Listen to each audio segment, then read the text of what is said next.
y 2, y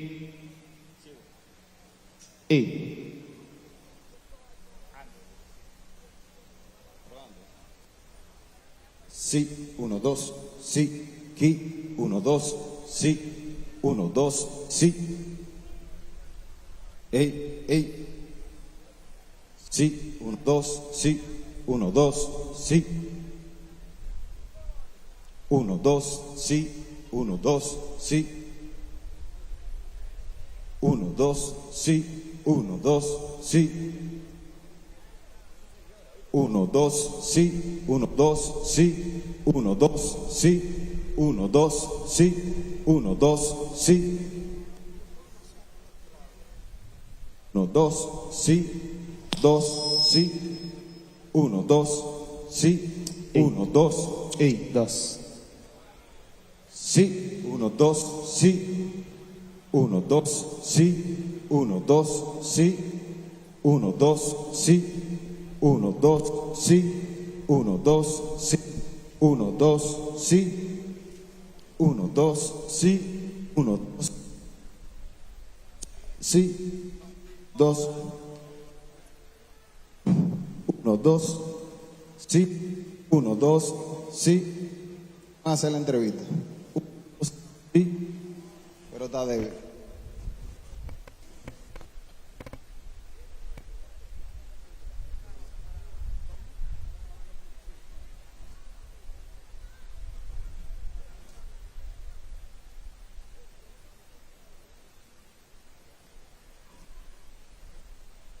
Dos, sí, 1, 2.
1, 2, 1, 2. Sí, todo bien. Ok.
Welcome, everyone, to a hot night in Santo Domingo, the Dominican Republic.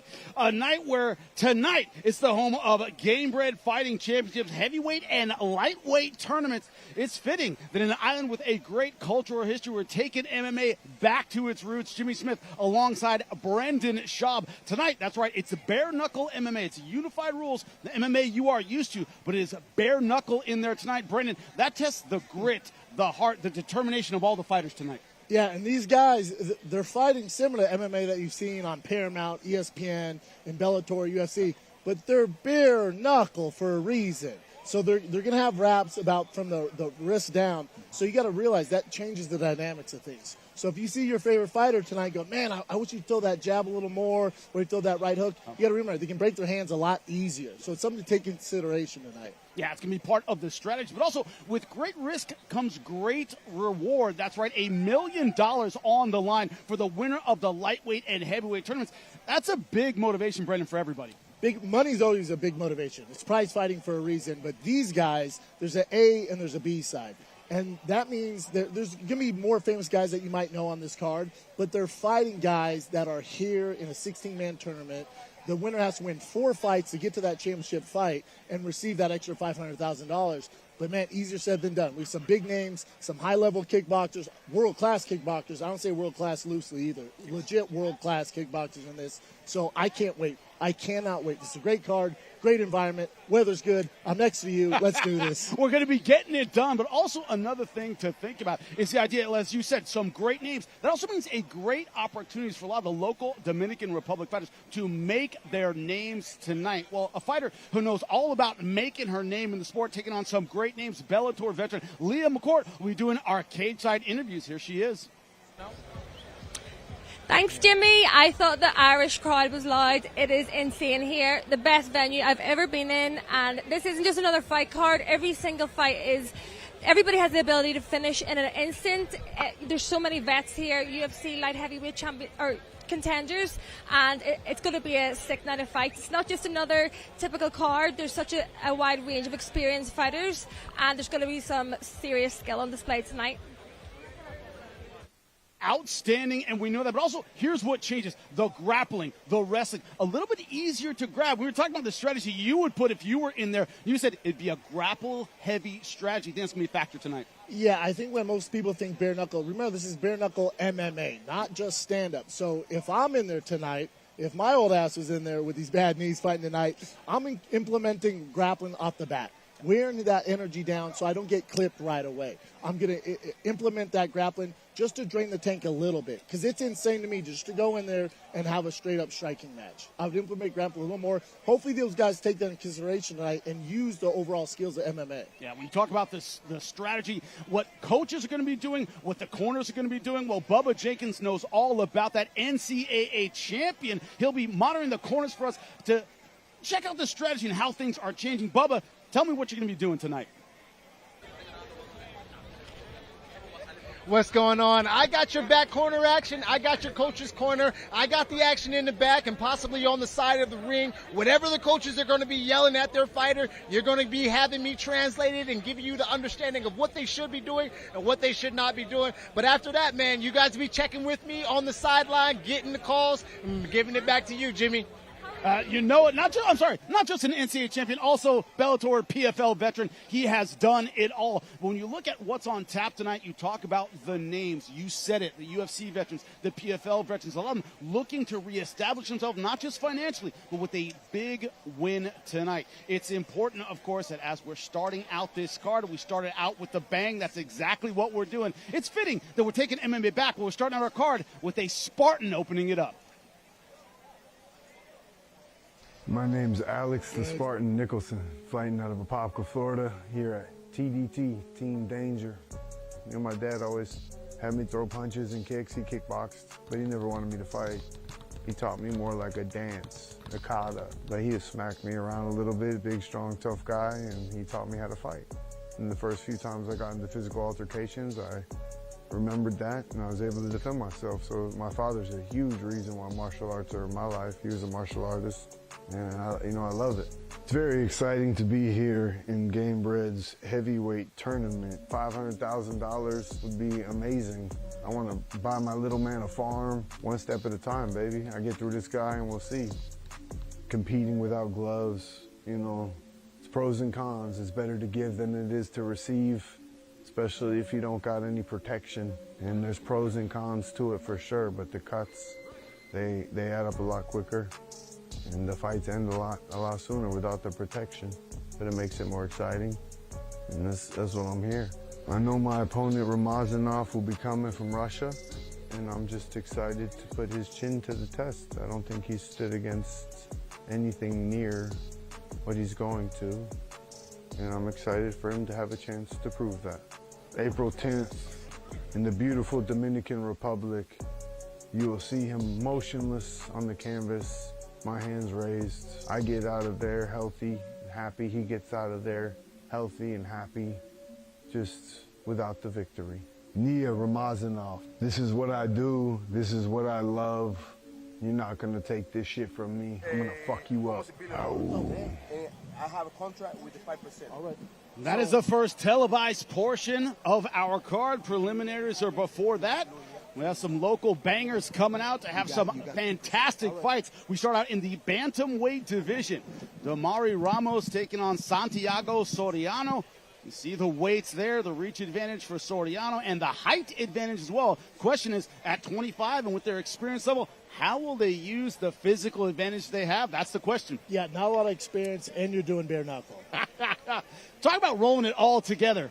That makes it so much more difficult. Our cage announcer, Achilles, he is ready to start the action. We are cage side ready to go.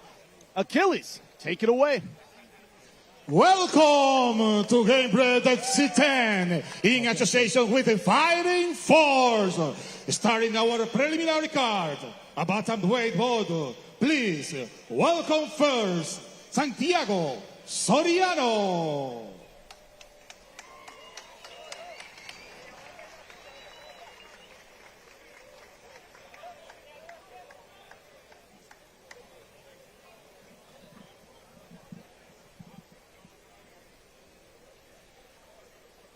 Santiago Soriano, one of the local fighters coming out for our prelims tonight. One of the great things, Brendan, whenever we have prelims, we talk about this in the fighting meeting. You go, hey, man, I don't know a lot about these guys. Yeah, well, we're discovering them just like the audience is. Of course, a local fighter just getting started. But, man, a lot of times on these big shows, they come out to steal the show. They come out to bang. They'll surprise you because these guys are trying to make a name for themselves. Yeah. So tonight means everything to them. When you have some, you get some old vets on this card. For these guys, they're just getting started, so they're going to put a lot of energy, especially earlier in the rounds. Also, you got to remember, this is some Dominican on Dominican crime here, DRDR, you know what I'm saying? So pride is on the line, Pride's Brendan. on the line. I would imagine a lot of friends and family ask for tickets. So that's something you got to remember. These guys are dealing with some different X factors. You know, a lot of people talk about fighting at home. They're like, oh, my mom's there. Everybody wants tickets. It's not the same as fighting on the road. The pressures of being a hometown boy, both these fighters have that tonight. Yeah, both of them have a lot of pride, obviously, in their country. And then you're fighting a fellow countryman. It's like, man, let's get to it, boys. Nobody wants to take a step back. Let's bring in his opponent. And his opponent, Damari Ramos.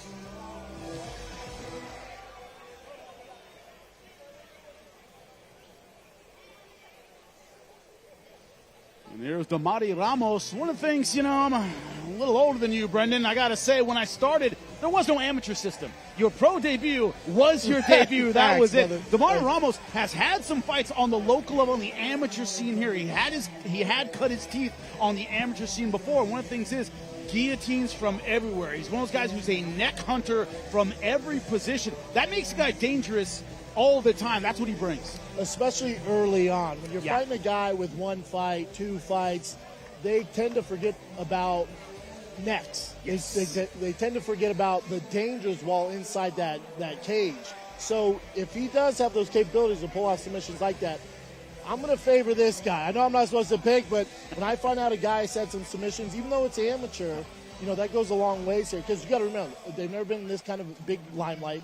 A lot of pressure's on. So these guys, they'll forget about those things. Maybe leave a neck exposed maybe forget to move their head when they jab, and that can end in a fight pretty fast. Anything that can take advantage of your opponent's positional weakness is great early on in fights, because out of position, a lot of fighters are in their first few fights. If you've got a style to take advantage of that, you can do it. Especially in the bare knuckle MMA. And then also, I know I'm getting old. I'm 43. These kids look young, bud. Good God. 25. The kids are babies. Baby. They're adults. They're coming They're in the adults. fight. Don't start feeling sorry for them, Brendan. As we begin our first fight of the night. Both decided red trunks, huh? Yeah, of course, with black trim, just so you guys know. Yeah. Fortunately, different tape. That's the way you're going to tell them apart. It's Soriano in the white tape. Ramos in the red, as they get their final instructions from the referee. And I would expect a lot of energy. Yeah. You know, they don't have the veteran experience to stay calm, cool, and collected. Now, maybe you might get a young kid who's this big prospect that kind of comes in with that energy, but... Yeah, pacing's going to be key in this fight. Let's get it started. Round number one. Achilles, take it away. Our opening contest is scheduled for 35 minutes rounds in a bantamweight bout. Introducing first, fighting out of the blue corner, a mixed martial artist with no wins and one loss from Dominican Republic, Santiago Soriano.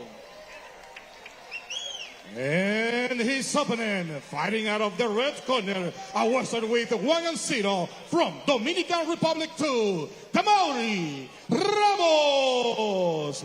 The referee, Mr. Marcos Urbáez. Hablamos de la regla en el camerino, saben, quieren una pelea limpia, escuchen en todo momento, vayan a sus esquinas, choquen guantes si quieren.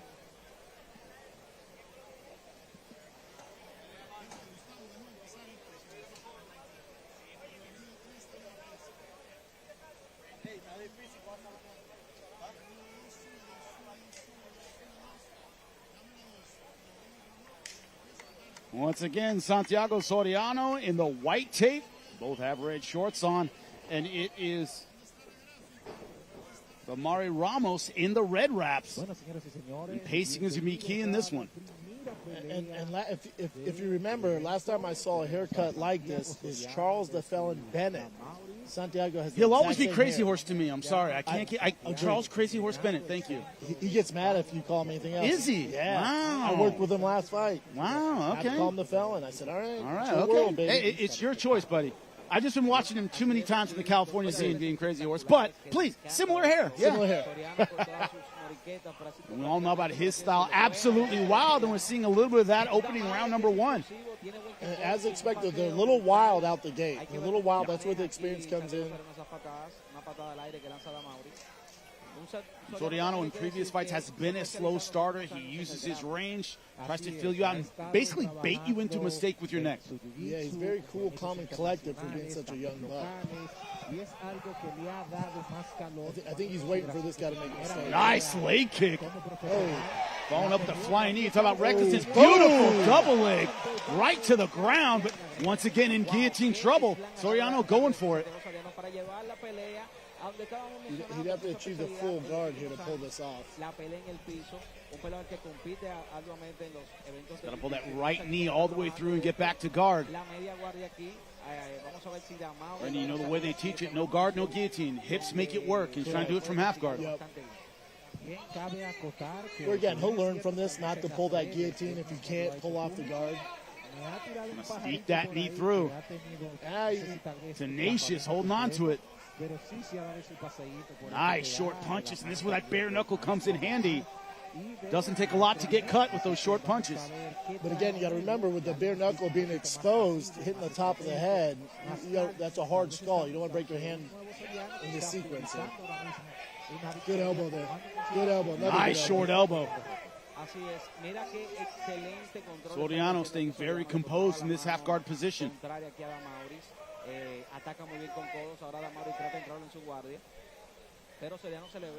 Que está trabajando bien calmado, sabe lo que está haciendo.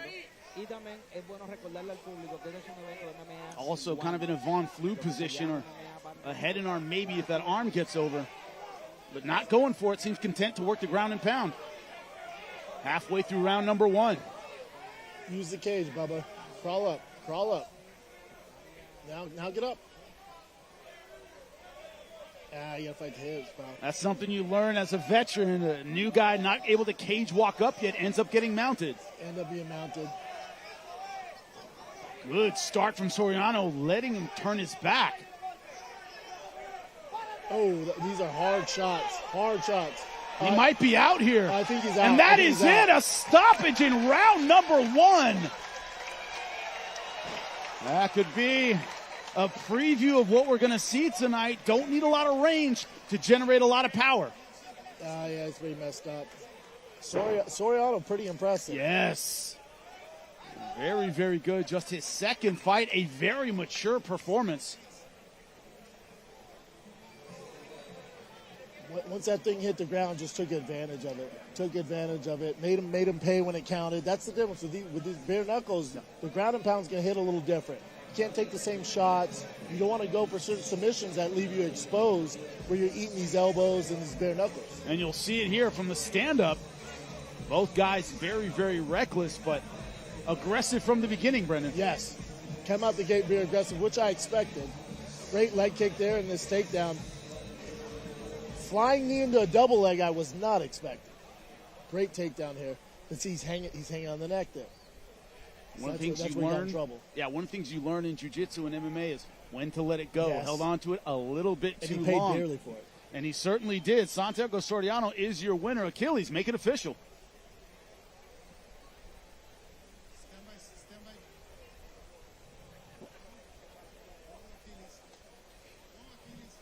Your winner at 3:09 of the first round, by the way of technical knockout, is Santiago Soriano. Santiago Soriano getting it done. Biggest stage of his career and doing it bare knuckle, Brendan. That takes some guts. Takes some guts. Kid has a lot of confidence, too, for being so young, not having a ton of experience. And kind of threw caution to the wind there, but it seemed to work out for him in this one. Certainly did, as he gets the first round knockout. Just 25 years old from the Dominican Republic. We will see him in Gamebred again for sure.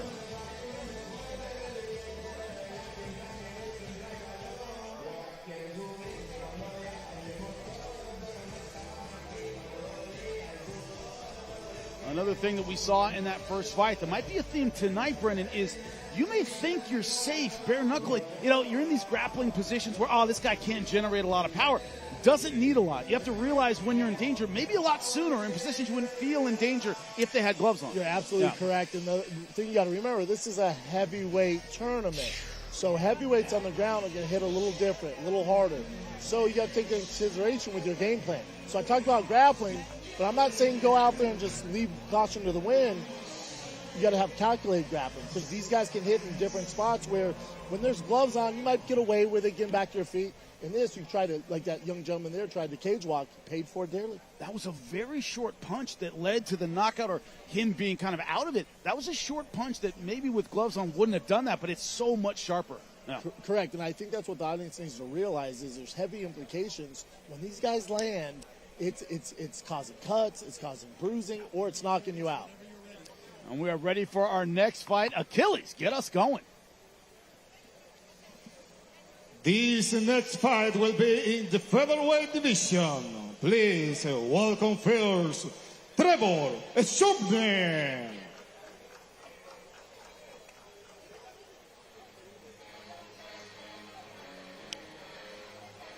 Great song.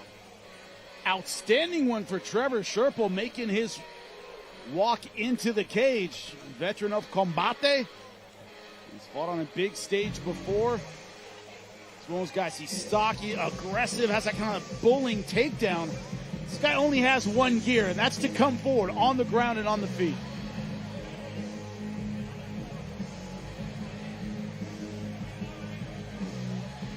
Sherpa, once again, having fought in Combate, he's used to hostile territory. He's used to being the outsider and ready to go. That takes a special mentality. And I think it's great, because he only has, one fight? Yeah. He's 0-1, but just I'm not too concerned about the win-loss record for this young man.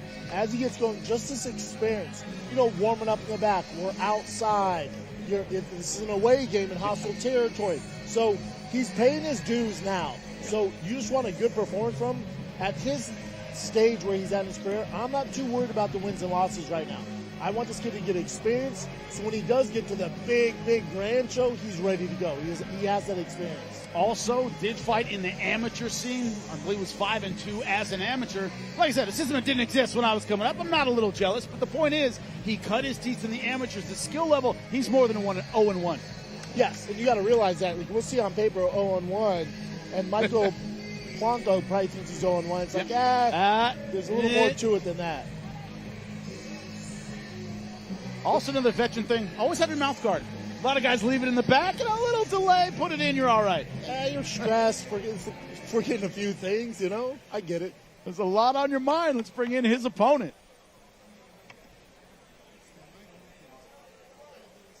And his opponent, Michael Polanco.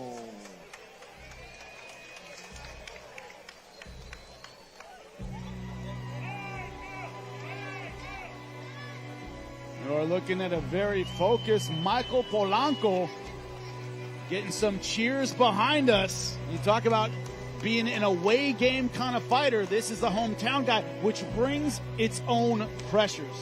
Yeah, there's already a lot of pressure in fighting. When you're in front of friends and family, and right after the fight, you got to see them win, lose, or draw, it's like, oh, what's up? A few awkward conversations here, but also you get that scream of the crowd. George Foreman talked about taking on Muhammad Ali in Zaire, and he said that crowd kept him on his feet when I was hurting him. That kept him on his feet. He goes, 20 years later, when I beat Michael Moore, people were cheering for me. I got to experience what that was like. So there is an upside. There's definitely an upside. And two, again, young guy, not a ton of experience.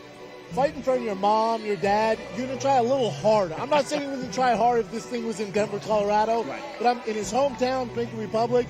Your mom's watching. Your dad's watching. Your sister's in the front row. So, there's pressure, but you're going to have to take this guy out. He's a young, explosive fighter, has a lot of faith in his right hand. But if you look at previous fights, he does allow himself a little bit to get off balance, a little over his skis, and against a power puncher, which Sherpa is, that can cost you. Yeah, especially at this level. But these guys, when you have that one asset that you've had success with early on, you kind of rely on that. Again, this is experience for him. I bet he lands that right hand, and Sherpa's not going to fall. So then we got to mix it up, Bubba. We got to add some more tools. We'll see what they bring. Achilles, get it started. In the featherweight division, introducing first, fighting out the blue corner, a grappler with no wins and one loss from the USA. Here's Trevor Sowma. And now his opponent, fighting out of the red corner, a striker with 2 wins and 1 loss from Santo Domingo, Dominican Republic. Here's Michael Polanco. The referee, Mr. Oliver Cruz. ¿Tienen alguna duda con las reglas que discutimos ayer? Do you have any question about the rules? Protect yourself all the time. As they get their final instructions, we look at the tail of the tape. Michael Polanco at 2-1. Sherpa, that one fight and loss in combate, has a reach advantage, both the same height. Yeah, Snoople's in hostile territory. If you can't hear it on the broadcast. Big pop for his opponent. Big pop.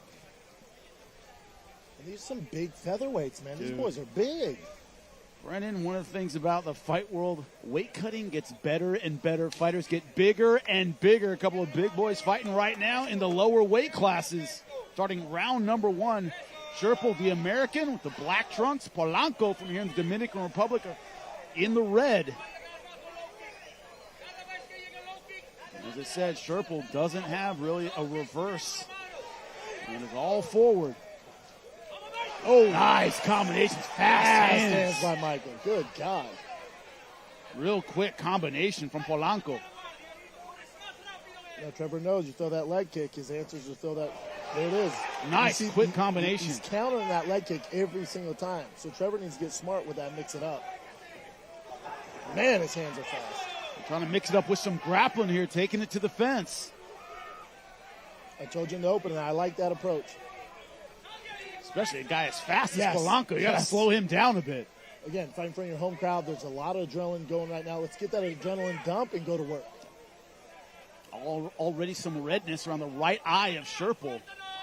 Bruising, cutting so easy with this bare knuckle format.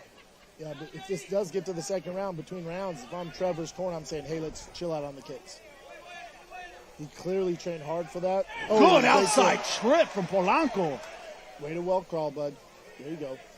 Good message to send, though. I can grapple, too. Yes. You get out of position, I'm going to take that trip. Yep. He's mixing it up. Right in front of Jorge Masvidal, the promoter. That's the guy you want to impress. A little cut under the right eye of Polanco as well. That may be from Sherpel. Great kick. Oh, Michael making him pay, man, with every shot. There's bad intentions on every shot. Good right hand from Polanco again. Those combinations are vicious. And I haven't counted less than 3 in a combination. He's throwing punches and bunches. Yes. And it's landing, too. It's the one shot. Trevor's trying to do everything with one shot. Outside trip, straight into full mount. Ooh, full mount, bare knuckle, trouble. Trouble. I want to find out how good Polanco's defense is right now, holding on to the head. Sherpel doing the old school Tito Ortiz, coming up the nose and then mouth. Super old school. Oh. Wow. Exploding right in the guard. Good slam. Now Sherpel's face really paying the price here. Trevor really let him out of that too easily. And you always try to teach with the grappling. You get the takedown established. Make the guy pay for being under there. Yes. You've done all that work to get him down there. Now take advantage of it. You let him get up way too easy. I don't mind this approach by Trevor, man. Yep. Especially when you're getting lit up on the feet. Let's slow this thing down. Polanco thinking guillotine. Going to need his hips for that. Going for it, full guard. Sherpel able to power his way out of it.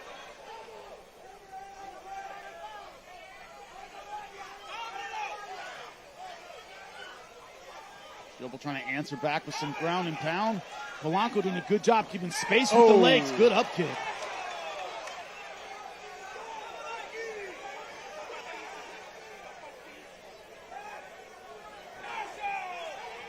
Right into the triangle, but good transition out of it. He has to be careful going into that web. Into side control. Just over a minute left in round number 1 of what has been a really entertaining fight. Super entertaining. Michael's trouble on the feet. Man, Michael's making it too easy for Trevor to get to that mount position. If he wants to, it's there. He just slides that knee over and he's right in the mount.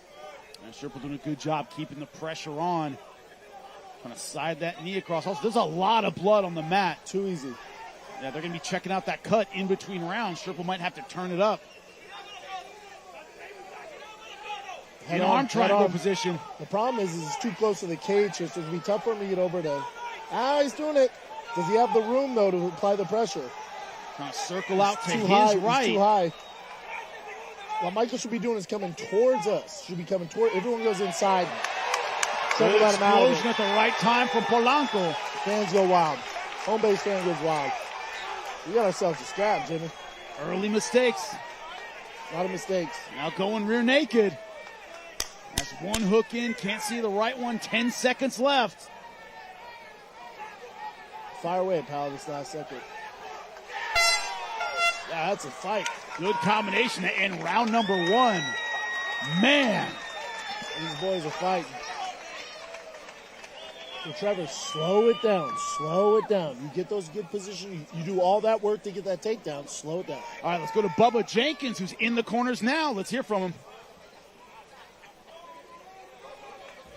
Getting all the action, getting the atmosphere. I was talking to Roger Crawl, who's in the corner over there. He was like, man, we want him to change his attitude, change his strategy. It's going back and forth. It's not really going in Roger Crawl's direction right now. Trevor Shrapnel is not really giving them the game plan they would like.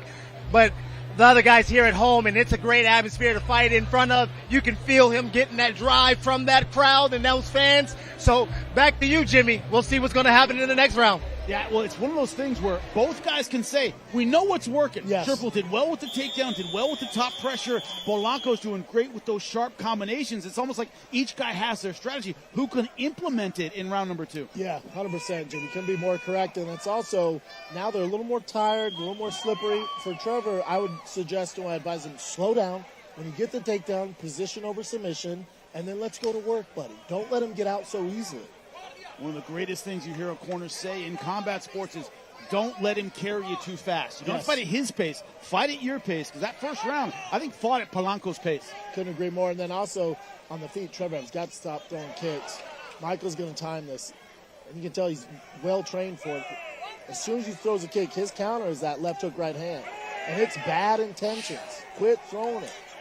Oh, beautiful body kick. Another thing to keep in mind tonight, once again, the early days of MMA, it was Brazil, the United States, Russia, and Japan, and that was it. Yep. These fighters from the Dominican Republic are showing real MMA skills. They're pretty damn good. They're looking damn good. You know they can box. You know they can play baseball. Did you know they can do bare knuckle MMA? I'm finding out tonight too. I didn't expect this good of a fight, but yeah, great combination for a Dominican Republic fighter. Yep. Great technique.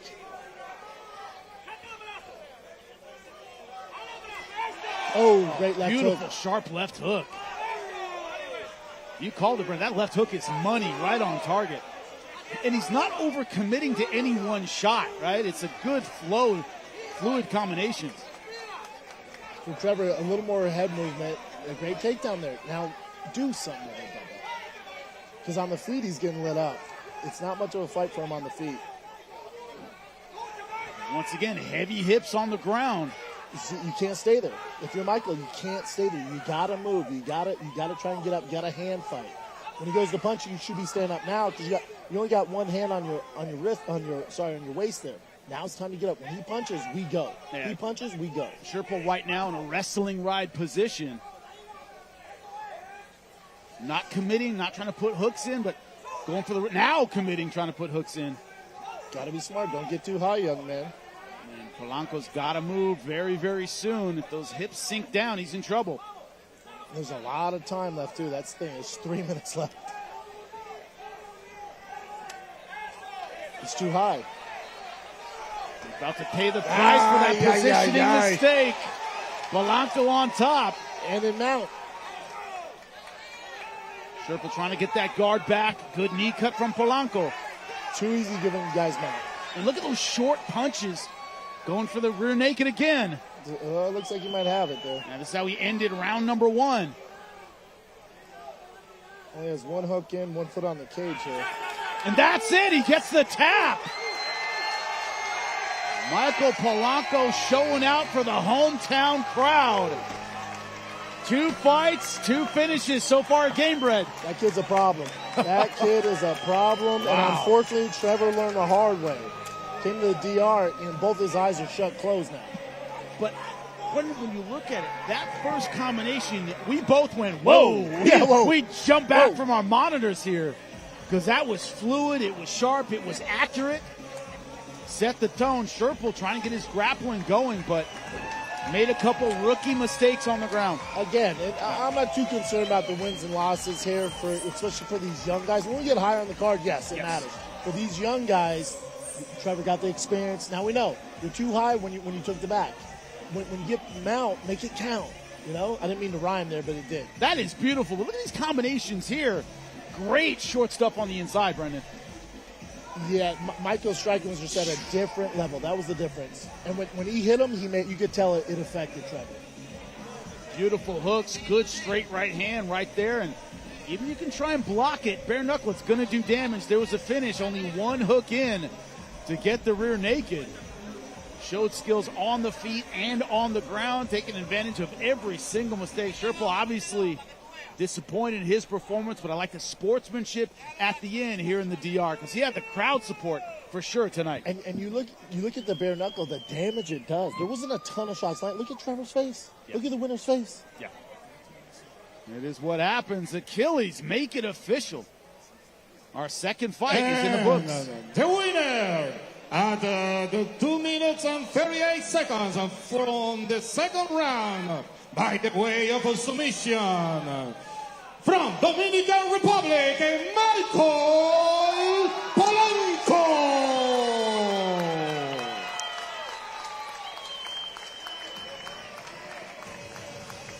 Great job for the fighter from the Dominican Republic. Dominicans are 2-0 tonight. Oh, they are 2-0. First one, they're both Dominican, but this one, fighting American, got it done. Great combinations throughout. Beautiful job. Great heavyweights tonight. Our heavyweight tournament about to get started. Sowma, a fighter who has been all around the world before landing here in the DR. Check it out.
Let's go to the tail of the tape for the start of the heavyweight tournament. Cinema records 11-5 to 11-2. Look at the height advantage of Kovaleenko, but the reach advantage belongs to the very experienced Sowma. Two big boys kicking it off. Achilles, get it started.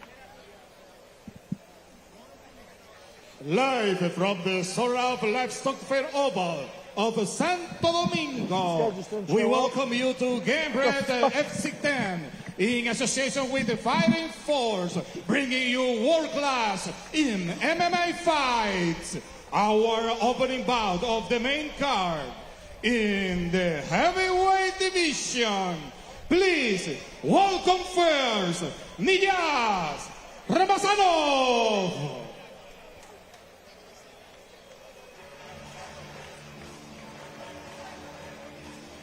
Did you hear them? Yeah. Nikolai Kovaleenko. This is a guy, the Russian style from back in the day. Brendan, you know it well. Guys like Fedor Emelianenko, Igor Vovchanchin, if you're an old school guy, he commits to his hooks. He throws everything into every punch. Very Russian in his style. Very Russian, which means explosive, violent. You know they're going to be good at sambo.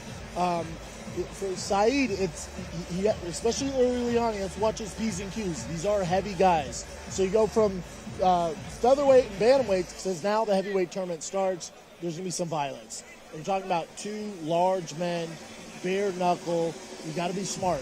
I keep emphasizing fighter IQ, be smart, use your grappling, especially early on in the first round. Get a feel for it out there. Because like a jab can end the night. That's how hard these heavyweights hit. A jab, your night's over. One of the things we've seen in previous fights, too, from Kovaleenko, he has a lot of faith in his guard. He tends to stay on his back a little bit too long. Bare knuckle, you talked about it. A short punch can hurt you. It can cut you. Might want to scramble more back to his feet. He's had trouble with that in previous fights. Yeah, and I would assume he's worked on it if he decided to fight this fight. I would assume your camp, because if we're talking about it, right, I assume your camp knows about it. So let's shore up those mistakes. Let's fix those mistakes, because it will get exposed in this cage tonight. Kovaleenko right now getting greased up. Biggest stage of his career, cut his teeth on the local Russian scene. We know how tough that is. That local Russian scene is absolute murder. You talked about it. A lot of sambo specialists, a lot of great strikers. Yeah, if you're fighting a Russian, know he wants to be here. Doesn't have the same nerves as the rest of us. They're almost cut from a different cloth. They grow up doing this. They start sambo at a young age. These boys are battle tested from Russia. Yeah, mentally ready to go. Let's bring out his opponent, make it official. And his opponent, Sowma.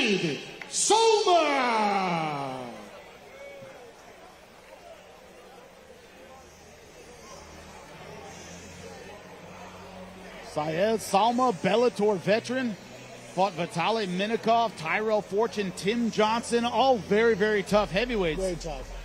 And also, when you look at his Bellator career, all decision losses, had some very, very close fights. It's one of those things, you carry that into the cage, you go, man, a couple things the other way, and I would be 3-0 instead of 0-3 in that run, right? Yes, you can win those. Also, only guy I've seen with a better hairline than me. It looks almost like a Lego cap. If you look at his hairline, he barely has any eyebrows like me. But the thing about him is, again, this is a heavyweight tournament. If you look at the cage, it's actually pretty small for heavyweights. So if you're light on your feet, you have a lot of good footwork, this kind of eliminates that. There's not a lot of room to move in there. And also, Brendan, never sell your hair short because it is epic. Thank you, sir. It's not Kenny Florian. Kenny Florian has a glow. Yours is amazing. Flow. Thank you, sir. All right. I like yours too. As we're ready to set our heavyweight tournament of fire here in the Dominican Republic, Achilles, take it away. This contest is scheduled for 3 5-minute rounds. In the heavyweight division, introducing first, fighting out of the blue corner, a striker with 11 wins and 2 losses from Russia, Nikolai Kovaleenko. And his opponent, fighting out of the red corner, a striker with 11 wins and 5 losses from the USA, Sowma. The referee, Mr. Oliver Cruz.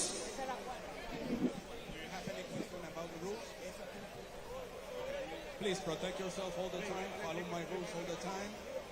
Take care of your weapons. Touch gloves if you want to. Go to your corners, wait for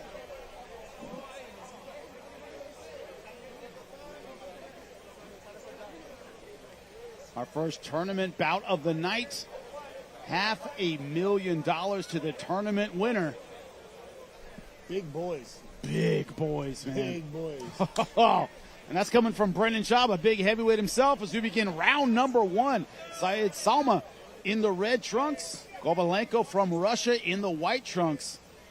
Kovaleenko with the BJ Penn tribute shorts. Remember, BJ's the first one to wear those from Ruka. Oh, I remember well. BJ Penn, the phenom. Yeah. That's what he's the wearing. prodigy. Yep. Kovaleenko coming out, taking up space, pushing Sowma back immediately.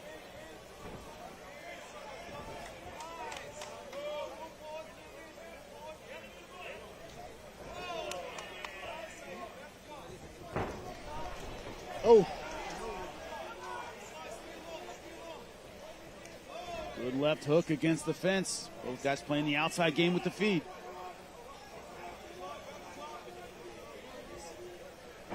Like a little more fakes. Oh, drop it. Nice right hand. Good combination. Sowma already in trouble. Round number 1. So you got to be careful going for those knee bars there in this bare knuckle. Yeah, clear their legs, bud. Looking for defense now. Sowma trying to roll through to the leg lock. Great Good transition. movement by Kovaleenko. Great transition by both of them. One thing about that Sambo background, a lot of leg lock defense experience and dragging it right to the ground. Oh, gets a hook in right away. One hook, Sowma trying to turn to his right to pull out before that right hook slips in.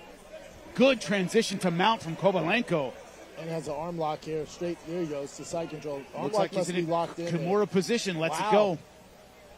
Gave up mount for that.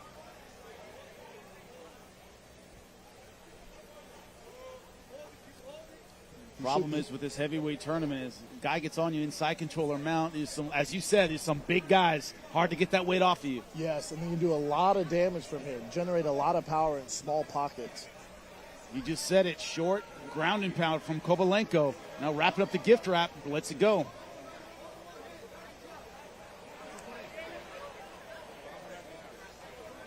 If I'm Kovaleenko, if I'm his team, I'm saying fire away here, bud. He keeps going for these awkward submissions. He should be punches to the face, especially in bare knuckle.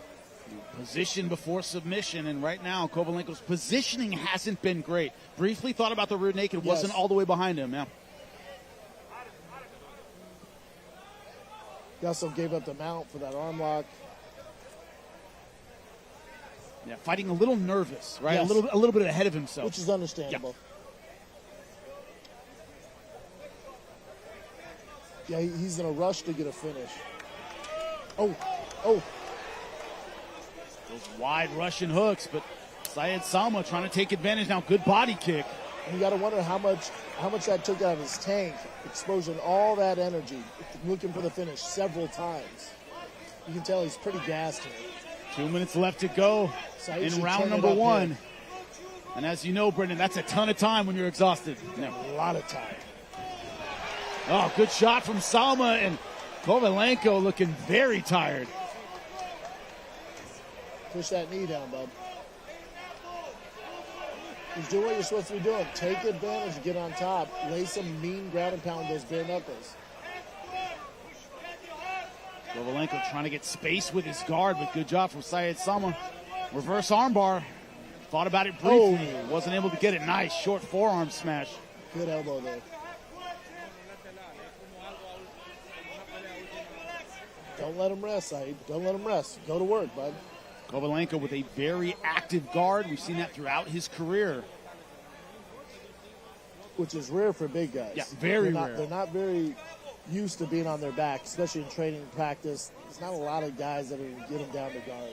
I always say the number of guys with a dangerous guard in the heavyweight division, you can count on one hand. Correct. Verdum, Minotauro, Fedor Mir. had a good guard. Frank Mir, outstanding. And that's about it. That's the whole list. That's it. In the history of heavyweights. Very true. Again, because it's tough. No one really takes them down. Tough take down. They just work on top position. So I'd ask Kovaleenko, how many times in practice have you been fighting off your back and guard? Probably not a lot. Yeah.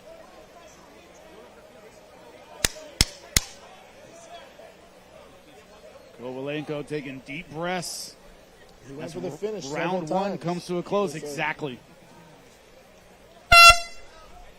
At the end of round number one, Sowma finishing out on top. Kovaleenko still on his knees. Know about the fatigue, so Bubba Jenkins, what is going on in between rounds, brother? L was already telling him, hey man, I want you to do body, body, head, body, body, head. And with that combination, it's worked. He not only said body, body, head, but he wanted him to do a 1-2 roll, a 1-2 roll. As soon as he called for the 1-2 roll, he slipped out of the way. The guy went over the top, and he pretty much got a takedown from it. So the corner of Patel, the red corner, is doing a great job. He's answering all the things that he wants, and he believes that they're a little bit tired. Back to you, Jimmy. I would say it's more than a little bit tired. Thanks, Bubba, for the inside info, but I think it's more than a little bit tired in the corner. Sowma fighting like a veteran in round number one. Yeah, if I'm Saeed, I'm looking over there. A lot of confidence going the second round. He looks pretty gassed. Kovaleenko, he used all his energy trying to get these kind of half-ass finishes. Drained his tank.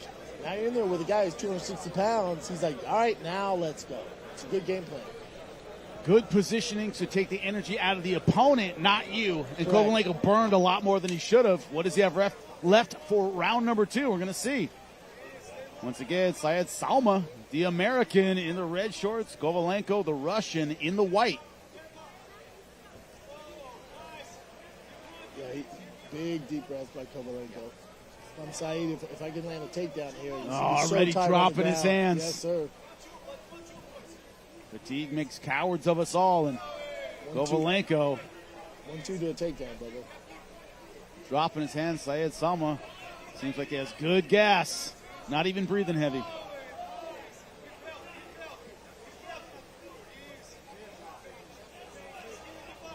And it's cooled down a little bit as the sun has gone down. It's still warm here in Santo Domingo. It's going to take a lot out of these fighters. Good up kick from Sowma. Yeah, don't get complacent. Uma Plata. What a finish that would be from a heavyweight. That'd be awesome. Kovaleenko trying to pull his arm out. We'll say Sowma roll all the way through and come out single leg. Kovaleenko just exhausted. So in the scrambles, he's losing. He's a step behind. He's so gassed, so tired. It's hard for him to keep up with Saeed. Now Sowma exactly where he wants to be, on top a tired opponent. And I don't care how good your guard is as a heavyweight, you don't want to be in half guard. Definitely don't want to be half guard with a 206-pound dude raining down punches on top of you. Saeed should just be firing away here and end this thing. Somebody asked me recently, said, "Oh, who has a good half guard in MMA?" I go, nobody. Nobody wants to be in half guard in MMA. You're decent at best. You're decent, but you want to get out of it. You want to get out of it. Especially in the heavyweight division. Sowma doing a good job putting pressure on, using his head as that battering ram to pass.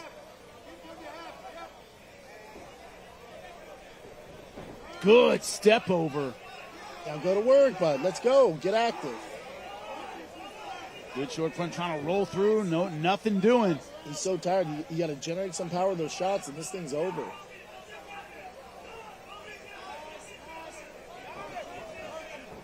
Now good transition to side control. Not allowing Kovaleenko to get back to guard.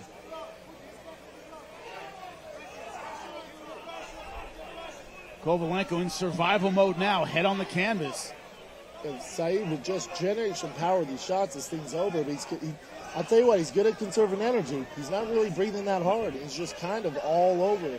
Yeah, kind of keeping the weight on Kovaleenko Which is more than landing punches. Yes. Exactly. Oh, no. You got to get your hands up top of the cage. May have just lost a point. The referee just pointed to the timekeeper and held up one finger for the cage grab. I don't know if that was a warning or he's losing a point for that. He's holding the cage again. Yep. Come on. Holding it again. What are we doing?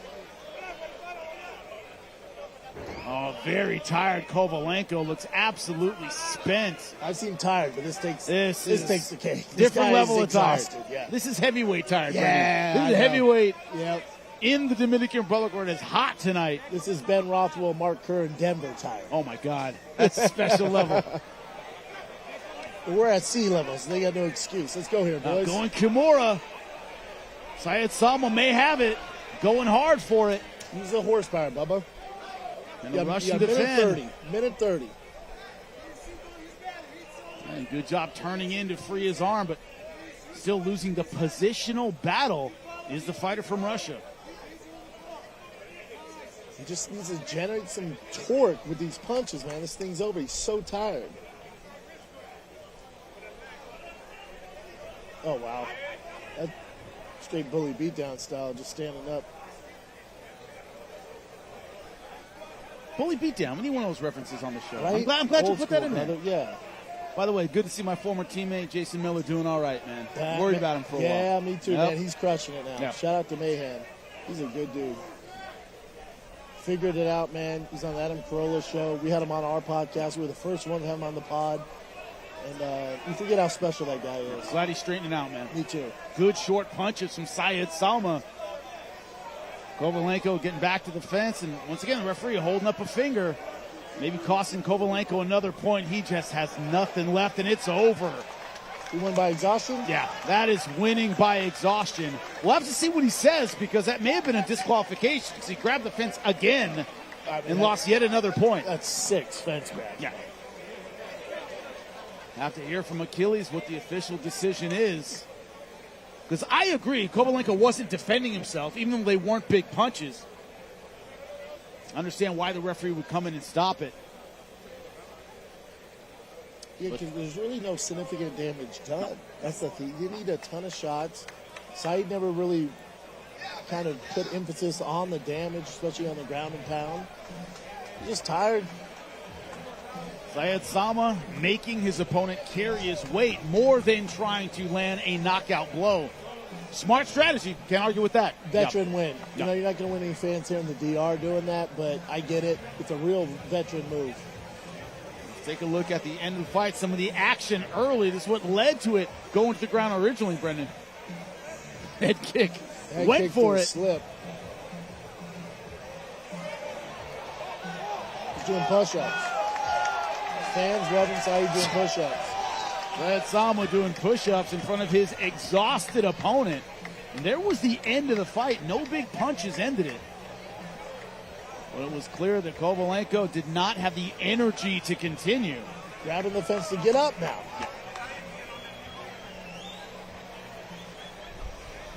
This man is going to need some oxygen and some rest tonight. With Sowma. But this, remember, this is also a tournament. Remember, the next round is going to be May 1st in Miami. If you're Sowma, you don't want to get cut. Yep. You don't want to get hurt. You don't want to break anything. You don't want to do the things that's going to get you out of the tournament. And a lot of times I've seen in tournaments in that opening round, you've seen it too. Guys, fight a little conservatively because, hey, I don't want someone that's going to knock me out of the next round. Yeah, that's a great point, Jim. He's doing, you know, if that is his strategy, you're smart. Didn't really exude a lot of energy. If you watch the game film, kind of like, we didn't get a lot from it. He didn't really show great stand-up. He just kind of outpowered him, outmaneuvered him, good position, made him exhausted. So if you're his next opponent, you're like, I don't know what the hell we're going to do. I guess I could come in shape, you know, because his position was great all night long. He was position over submission. And also wasn't breathing heavy, was doing push-ups at the end. For a guy that size, even the effort he had to put in, that amount of energy, came in good shape. Impressive, Brendan. That ultimately led to his victory. And we just outconditioned him. Important thing to do in the heavyweight division. Kovaleenko still on his knees. Yeah, you got to get up, Bubba. The thing is, too, is if you have good cardio as a heavyweight, it goes a long way. You were a great athlete yourself. You understand that's half the battle. Yeah. Is outlasting bigger guys. Because you know how it is as a fighter, your number one fear is getting exhausted inside that octagon. The thing you're most scared of isn't getting knocked out, isn't getting submitted. It's not being able to answer the bell and being exhausted, physically exhausted. So you train yourself so damn hard so you don't get tired. Unfortunately, the Russian, this is exactly what you don't want to happen. Fence grabbing, asking for coconut water, it's a nightmare. Not able yet to even get to his feet. Oh, come on, dude. And falling off the stool. Might have to get some help to pick him up and get him out of the cage.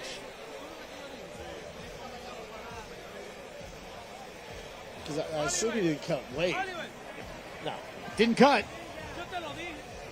Might have cut down to the 265 limit, but not cutting like a light man cuts. We got to keep the show going, bud. You got to get your feet, get out of there, man. You make it.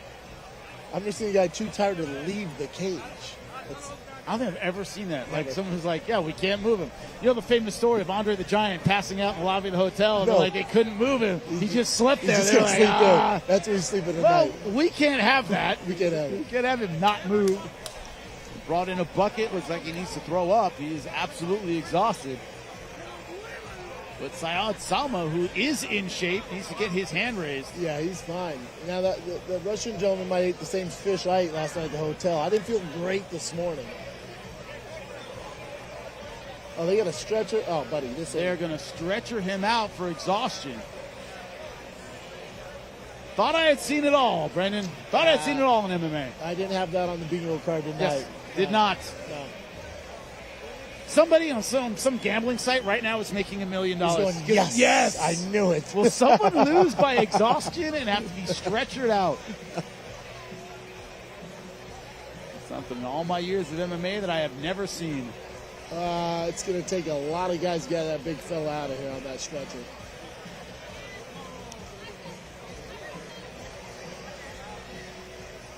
Give him a neck brace. Yeah, get him out, get him hydrated.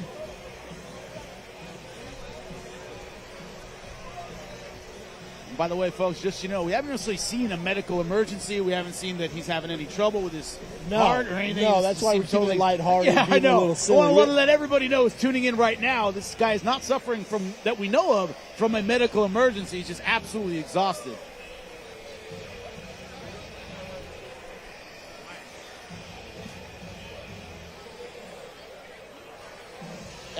Now, Yoel Romero's cage side. We might need the strength of Yoel to carry his big ass out of here. And Yoel Romero could probably carry him out with one hand. That dude is an absolute monster. He is an animal. Oh. I saw him earlier. Dude, I saw him at the hotel, and I'm like, you're my age? It's absurd. Might be older, buddy. It's cute. Yeah, very good point. Very good point. Might be older. Yeah. I went up to him, I just go, what's up, freak? What's up, freak? What's up, man? What's the up, freak? politest, nicest guy So ever. nice. Good Nicest, sweetest guy, but holy God. I called his last match at REF, and I'm like, how? No, I'm sorry, match before last, I called it REF, and I was like, freak. It's unbelievable that guy accomplished. And staying pretty active. Staying really active, too. At his age is impressive. I would, too, if I had that kind of physical Yeah, ability. me too. I wouldn't even wear a shirt. Corey Graves, my old broadcast partner in the WWE, he used to call it the cheat code for life. He goes, some guys have the cheat code for life. Yeah. They just have the cheat code genetically. Shredded. They just. I know. He's one of those guys. Yes, he is the cheat code. Another guy, Antonio McKee, older than me, another Long Beach legend. The dude's like 52 now. Shredded. Still shredded. I know, I'm jealous. Shake his hands, it's like bricks. I'm like, I hey, gotta Antonio. starve myself. Good to see you, dude. A resemblance of a six-pack. Oh, some dudes are born with it. They are. And Yoel has that gift. And Here we go. Kovaleenko. What a take. What are Now you looking being at? removed from the cage. Remember, folks, as far as we know, it is just exhaustion. Haven't seen the medical personnel working on him in any way other than his inability to stand up and get out. He's giving a wave to the crowd right now. Remember, Syed Sowma, who got the win by finish in round number 2. Achilles, make it official. Your winner at 4:41 in the second round by the way of technical knockout is Syed Sowma. Syed Sowma didn't get the highlight in his first tournament win, but as we said, smart victory, able to move on easily to the next round. That's a great point, Jimmy. He's playing the long game, you know, so that next fight's pretty soon here, early May, so now he's ready to go. He's ready to go. What do we say in MMA and combat sports? Get the win, get fans next time. Correct. Keep it moving, especially in this tournament format. Keep it moving, no injuries. But Syed Sowma fighting a very, very smart fight. We're ready to move on to our next one. Luis Pena. Violent Bob Ross taking on Carlos Alexandre from Brazil. Look at the height. Luis Pena, so tall for this weight class at 6'3", but equal range. Wow. Luis Pena trying to get things back on track. Carlos Alexandre had to cut a ton of weight, a late notice replacement for this fight. The lightweight tournament ready to go. Let's bring them out. Our next contest in the lightweight division, please welcome first Carlos Alexandre.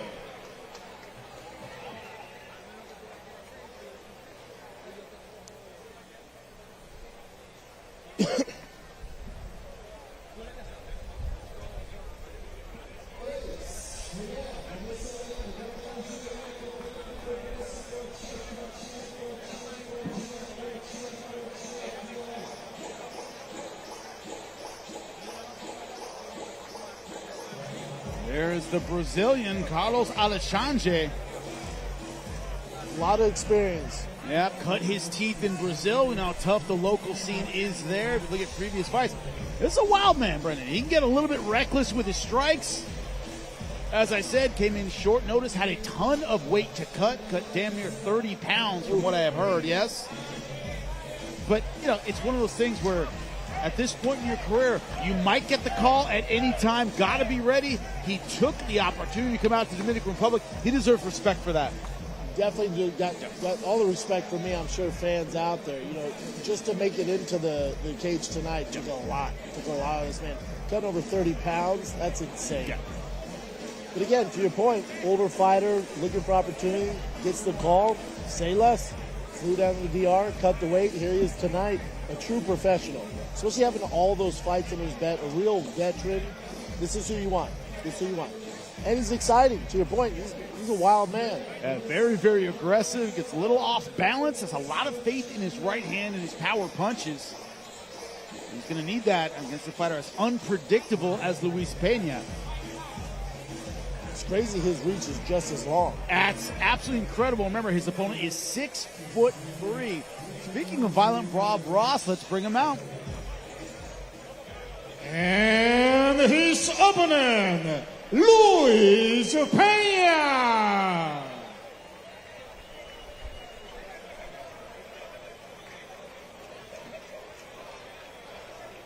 Luis Pena, we know about his history in the UFC. 5-3 UFC run, was cut not because of performance in the octagon, but because of legal trouble.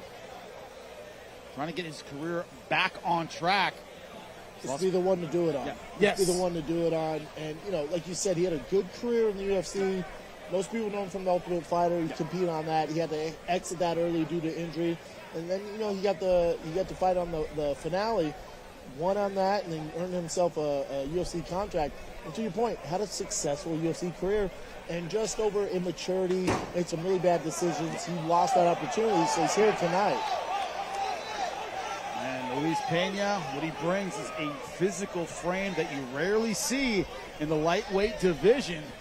Achilles, let's kick it off. Our next fight. That's right, the lightweight tournament opening up here at Gamebred. This one is scheduled for 3 5-minute rounds. In the lightweight division, introducing first, out of the blue corner, a striker with 23 wins and 8 losses from Brazil, Carlos Alexandre.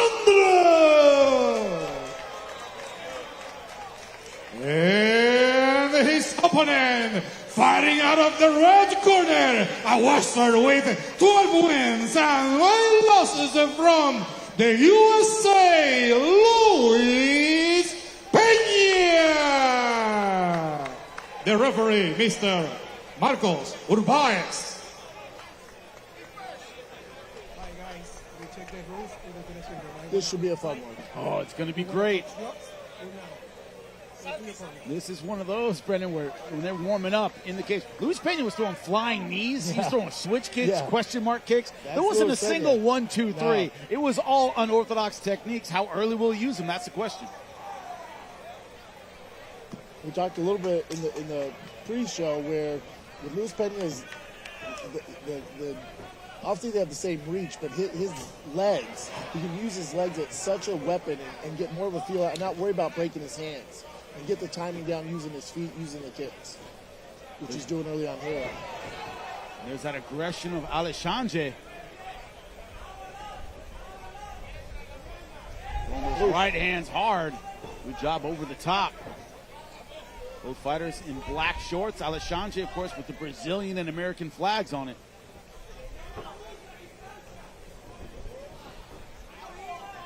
Alexandre wants to get inside where his power is the factor. Luis Pena outside using that timing.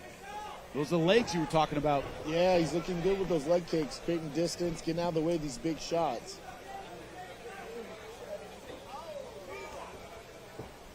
Carlos trying to figure out a way to get inside. Oh, low blow. And that's a bad one. Yeah, my man flew all the way out here, short notice, cut 30 pounds, got kicked in the nuts. In round number 1. Man. That's fighting. Just a minute in, and this is a bad one. Alexandre in serious trouble. Yeah, we don't have any more stretchers. No. Good point. Let's take a look at it. Yeah, foot right to the cup. No doubt there. No.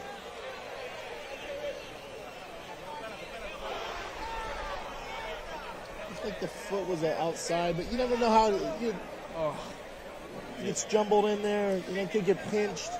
What people don't get, too, and you hear a lot of like, oh, that didn't look that hard. I'm like, if you're in the wrong position and you get that thing pinched, it is it's a nightmare. I don't even like think about it because it's so awful.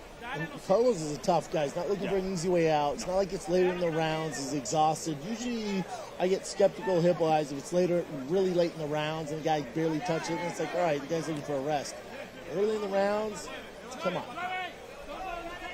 A veteran of his status. Early in a very competitive fight. That's what I'm saying. It's not like he was getting dominated out there. The guy didn't fly all the way here to fake like he got kicked in the nuts hard.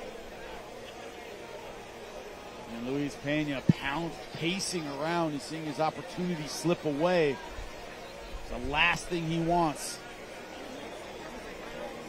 It's a no contest in the opening round of the tournament. Oh no, they called it off. The doctor's in the ring.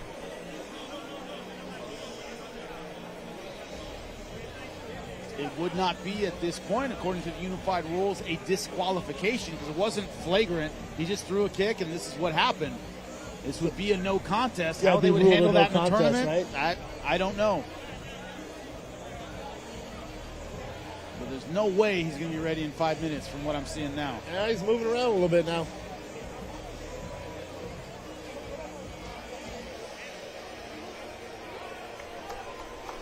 Good sign, good sign. Trying to get back to his feet. He didn't fly all the way out here to go out like this. I'll tell you that right now. A veteran of his status, man.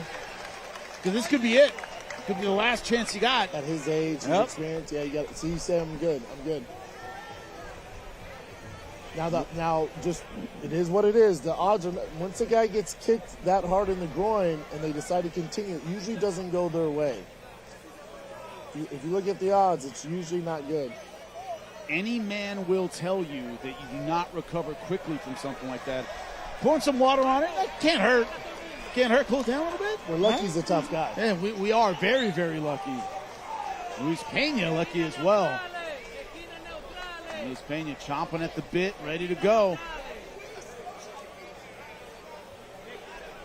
Only about a minute of fighting as well.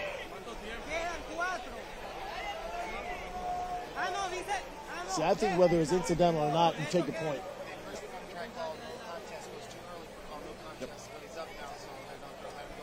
Gotcha. Bubba Jenkins right behind us, letting us know that too early for a no contest.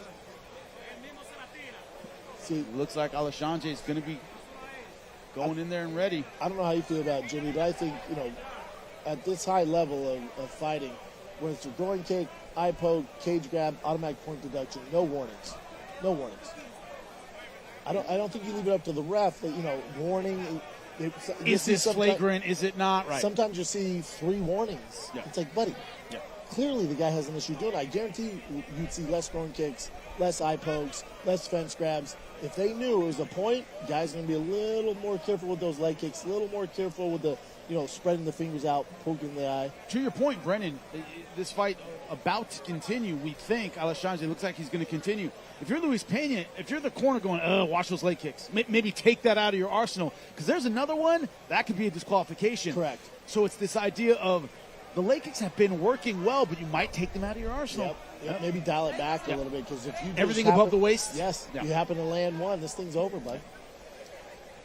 If I'm in his corner, I'm like either calf kick or high kick. Yeah, nothing anywhere near it. Be smart, buddy. We resume round number 1.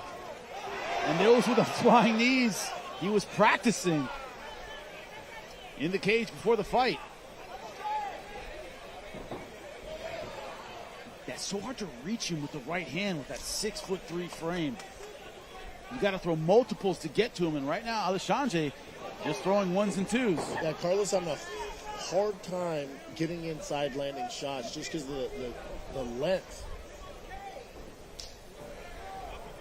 And you can't stay outside there, even though it's not landing anything significant.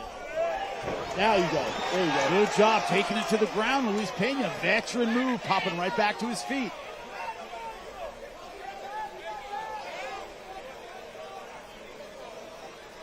Now he's about to end up on the bottom. Good turn from Luis Pena right before it hit the ground.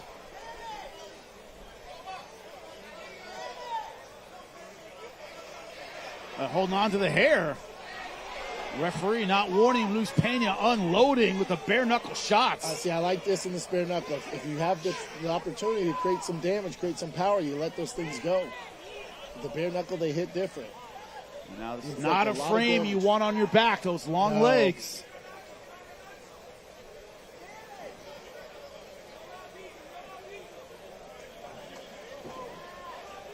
Sanjay trying to stay on his feet. Good elbows. Oh, he's in trouble Going now. rear naked. He's in trouble now. Will he get the tap? Good pressure with the hips. It's about to be finished. It's on his chin. And that's there it. we go. Luis Pena getting back on track with a first round submission. Kudos to Carlos for even answering that bell back and getting in there and doing it. Flying all the way out here, cutting the weight. Real veteran. Got to give him his respect. But Pena, you got to give Pena his respect too. Yeah. The leg kicks, keep being able to keep the distance and take advantage of the grappling exchanges made him pay. Like it drives me nuts when these guys don't inflict damage. Now he's breakdancing his ass off. Crowd loving it. Playing up to the crowd in the Dominican Republic. Luis Pena, opening round win in the lightweight tournament. Yeah, he's going to be a problem. Guys, we have to figure out how to get inside Luis Pena. And it's very tough. It's a tough puzzle to figure out. Like you said, he had success in the UFC at the highest level for a reason. There's a dark horse in every tournament that could be Luis Pena for exactly this. Yeah, in this lightweight tournament, he's a problem. You see here on the back, the pressure he put on with his hips. That's a key to the rear naked. Isn't the arms, it's the hips, and great pressure there. He loosened him up with hard elbows, hard strikes to the face to get that underneath the chin there. Also in a tournament, it's so important to have those finishing instincts. Get out of there early, the round one finish. Yeah, Pena can fight tomorrow. Yep. Unscathed.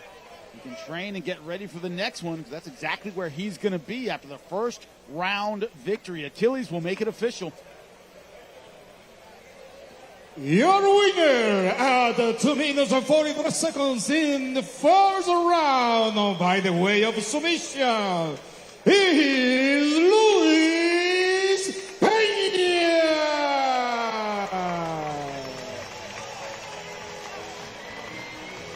Luis Pena looking to get his career back on track. Well, that's how you do it, with a first round finish.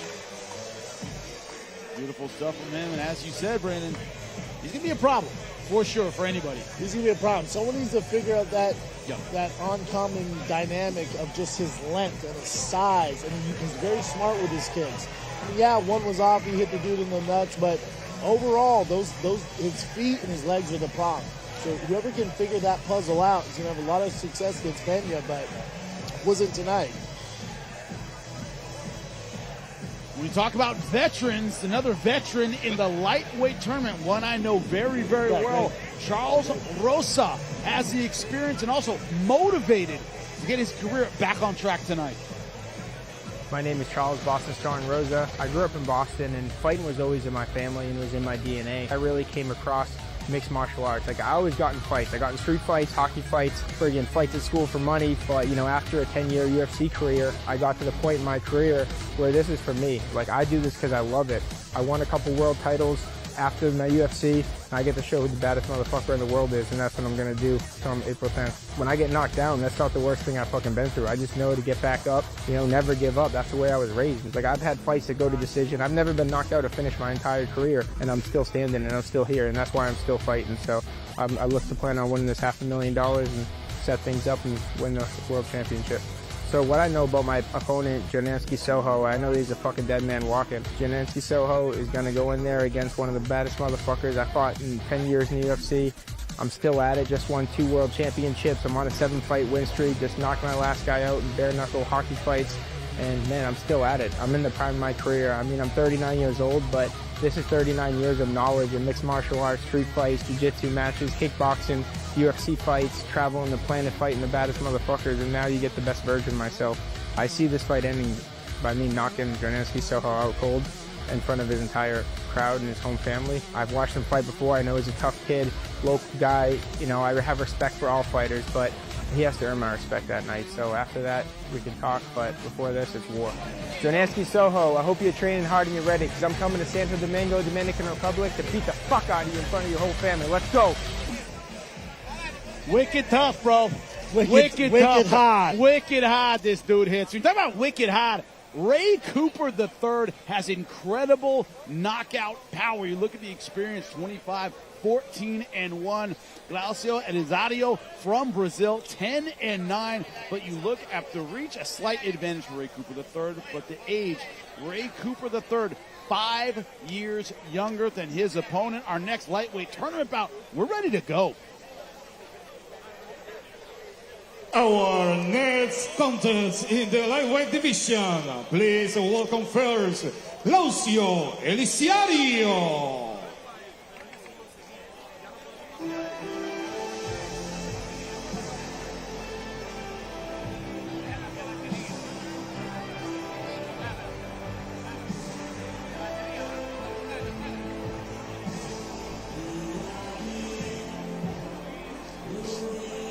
Glaucio Eliziario making his way to the cage, training at the Black House.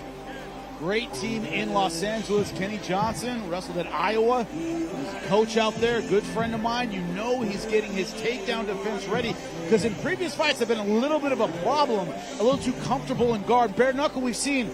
Can't go there. Can't go there. And to your point, training at Black House with Kenny Anderson, I spent a lot of time at Black House. Kenny will have him ready.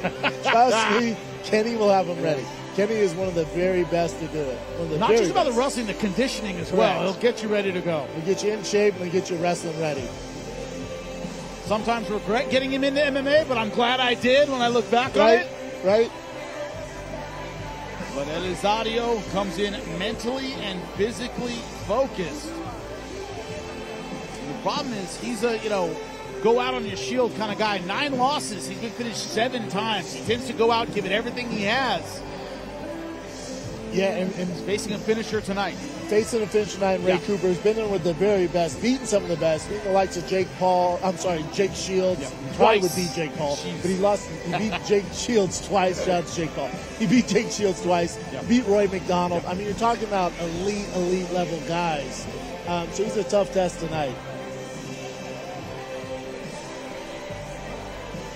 And his opponent, Ray Cooper III.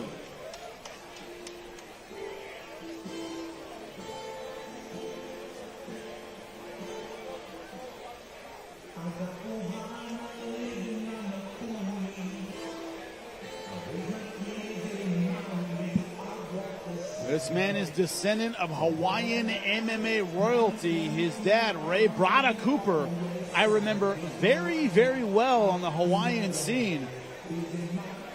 Of course, that's why he carries the name Brada Boy. That's his son. That'll make you feel old when your contemporaries, their kids are fighting. It will make you feel ancient. I know. You remember Ray Brada Cooper? Yeah, a legend, man. Yeah, legend, living legend. And he's lived up to the legend. Yes. Ray Cooper III is a savage.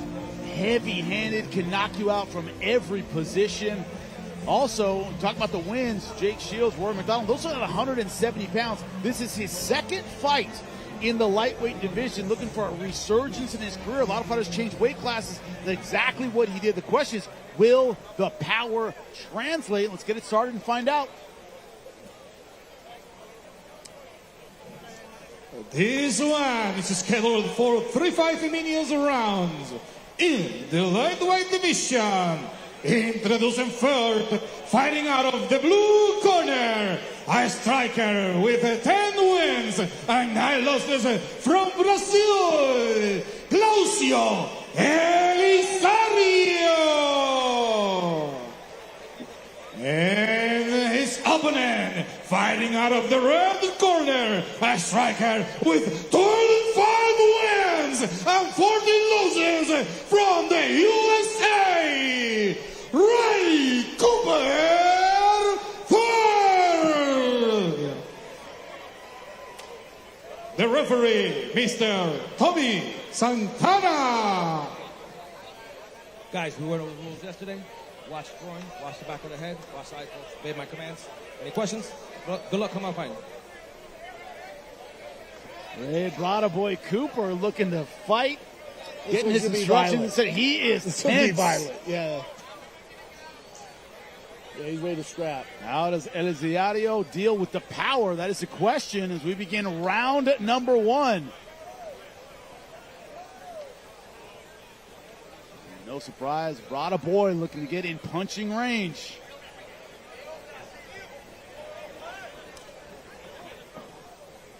He's on his bike here. He's moving a lot. There's been a weakness to Cooper's style. He has been vulnerable to the outside game, the leg kicks, the versatility. He can win a power exchange with almost anyone. Oh, they're scrapping. Those boys are letting it go there. Letting his hooks go. You're talking about being sparing with your power punches to save your hands. That ain't Cooper's game. He's going to throw them anyway. Cooper isn't worried about breaking his hands or hurting his hands. And it shows with his game plan here. He's kind of throwing caution to win, especially Glasgow gets his back on the cage, or he's kind of firing. As you said, Eliziario backed up. He's expending a lot of energy getting out of the way. Looking to counter punch.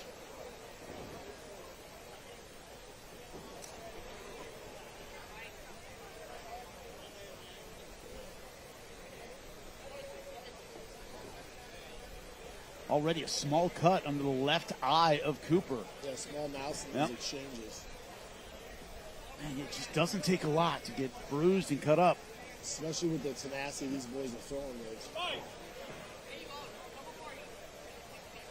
See, as soon as he can get into the cage, he just has to cut off the cage. A little better job cutting off the cage. It's coming straight at him. What do they say? Stalk, don't chase. Yep. Right? Cut that cage off, buddy. Yeah, so far every single time, Eliziario able to escape to Cooper's right. Of course, circling to his left, now that's circling toward the power hand. Yeah, and sometimes you can cut the cage off. You don't have to. You should, but if you can't get it done with the feet, you can do it with your arms. With throwing hooks, get them back into your. George Foreman, famous for that, kind of leading you where he wanted to go with those wide hands. Yeah. Oh, good right hand and a left behind it. This one's about to be over, and it is. Oh, he's mad. Man. And Brada Boy coming out, pointing at Jorge Masvidal like, I told you so. He's a bad, It's a bad man.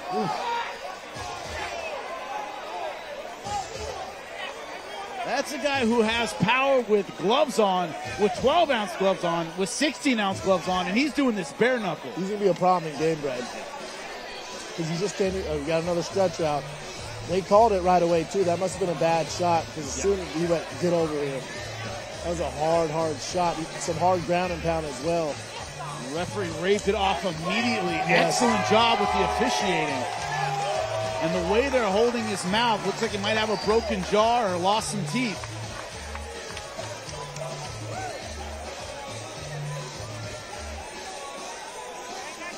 Looks like he cut his lip there. Yep. Man, when you're throwing with that much power like Ray Cooper does, I don't care who you are, it's going to be tough to eat one of those shots. Nobody's chin at 55 can handle those punches. Man, he's messed up. Yep. Showing respect to his opponent. The Brazilian needing help getting out of the cage. And to your point earlier, Ray Cooper on skate, ready to go in early May, ready to go. And this is what happened. It starts out with a right hand and left hook combination. Bang, bang. This is bad here. Right there, he's out. Referee diving right on him. Boom, boom. Left hook got it. Vicious ground and pound here. Turns him over. It's the shot here. Yep. But look at this. Right hand to the temple. Left hand to the jaw. And Eliziario is fighting for his life, and he is 100% out. Good job by the referee. Sparing Eliziario any more punishment. He was right on him. Yeah, when they were throwing with that kind of tenacity, if that thing lands, especially in this Gamebred FC, it's over. It is over. McGillie's our ring announcer. He'll make it official. And your winner at 218 in the first round, by the way of knockout, is Ray Cooper. Brendan, you know it's a tough combination? A veteran who's still hungry to do something in the sport. And what we saw tonight is Ray Boy Cooper, despite being a veteran, he's fought in big shows, he's beaten big names.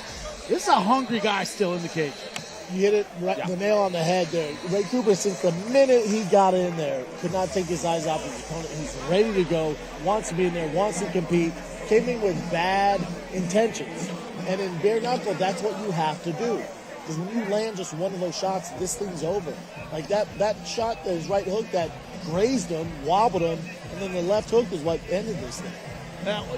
You mean fighting Hawaiian? Yeah, Which is exactly what Hey, if you're old enough to remember the Hawaiian fight scene, Jesus is Lord fight camp, guys like Ronald Machine Gun June, these guys came in, they scrap, brother. That's scrap, brother. He's going scrap. That's exactly what he's doing. That's why he's dangerous. Well, another fighter, dangerous in the lightweight division. We talk about pure talent. Landon Quinones near the top. Let's hear what he has to say.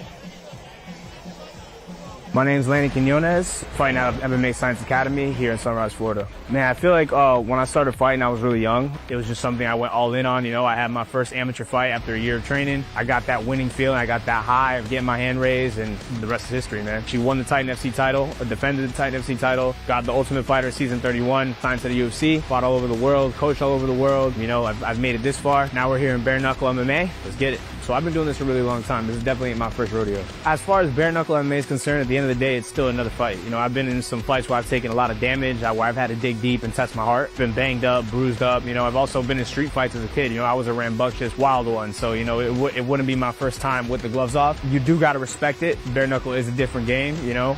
Damage comes quicker. You know, your hands can break, you can get hurt, but my technique's clean. You know, my defense is good.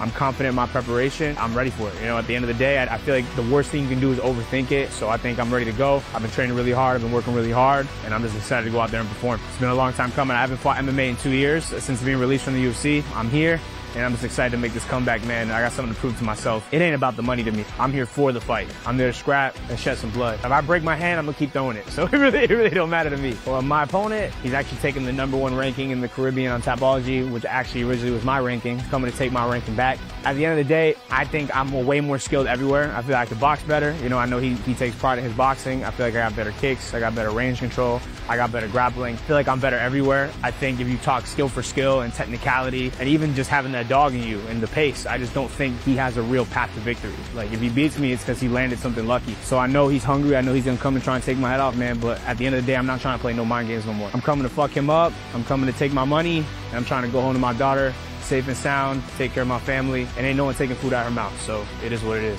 Elias Santos, my message to you, stay healthy, train hard, make the weight. I'm coming. We gonna have some fun, baby. Let's shed some blood.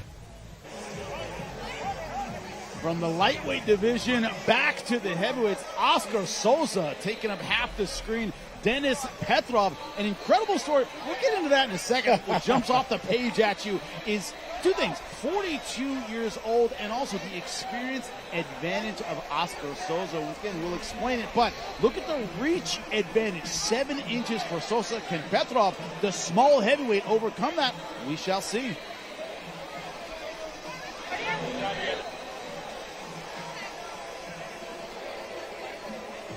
Our next contest in a heavyweight division. Please welcome first, Dennis Petrov.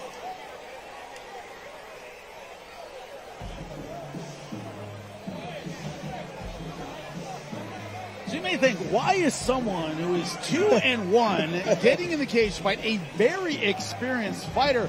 Because 2-1 is not this guy's experience, though. This is a guy who spent 20 years in a Russian prison and had unsanctioned fights, had more than 100. Now, you think Bernard Hopkins' story, fighting in a Philadelphia prison, becoming a world champion, is inspirational. This guy fought in Russia for 20 years against all comers. Got out, said, hey, I want to do MMA. This is his shot. They should probably do a movie about this guy. Because, he's fighting bare knuckle now. He's in Gamebred FC. If you can tell, he doesn't look too nervous because he's had over 100 fights in a Russian prison, like you said. So, this is a walk in the park for this guy. Walk in the park. This is what he's like. What? I get paid to do it? Oh my God! I was doing prison just to entertain the guards. No one's gonna shift me? Oh my God! This is great. Let's see what he brings into the cage tonight. Let's bring in his opponent. And now, his opponent, Oscar Sosa.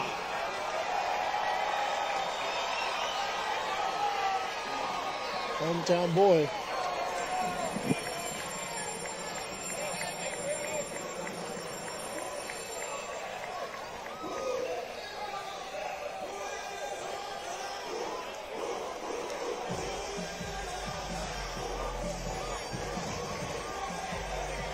And there's Oscar Sosa. You just said it, hometown boy. Crowd behind us cheering and jumping. But this is a guy, forget about the crowd support, forget about all that.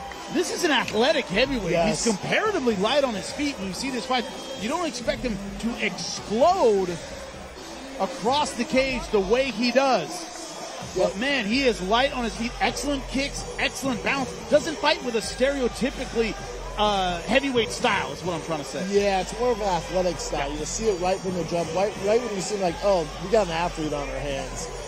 But also, having that much weight is such an advantage in Gamebred FC and bare knuckle. You just hit different. You just hit different. The question to me is Petrov, but we've seen it earlier tonight, obviously in the lightweight division, different. But guys who get hit with fluid speed, they can go very, very well. Their fight can go very, very well. This is one of those heavyweights. Not a lot of guys who fight with that kind of style. Maybe about who hits harder. We'll see. Who hits harder? Who lands first? Petrov giving up a lot of weight. He almost seems annoyed with the walkout music, the lights. He just wants to get to it. If you've been watching him, he's like, what are we doing here, man? This is how we do in Russian prisons. We just kind of get to it. Nobody plays music. There's no entrance. What are all these rules? Yeah, I get that. Yeah, he's not for this. Got to transition to being a professional, but look right now, Sosa, a huge size advantage. We get ready for round number one. As you said, Petrov not looking particularly nervous. Doesn't look like his heart rate's up at all.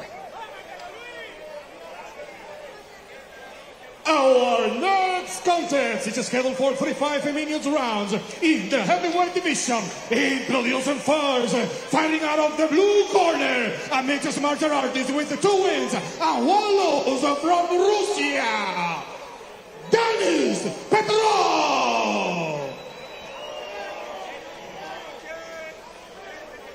And his opponent, fighting out of the red corner, an experienced veteran, beloved by all the national fans, with an outstanding career in mixed martial arts, the big dog from San Pedro de Macorís, Dominican Republic, with a professional MMA record, 15 wins and only 4 rounds. Make some noise for Oscar Hierro!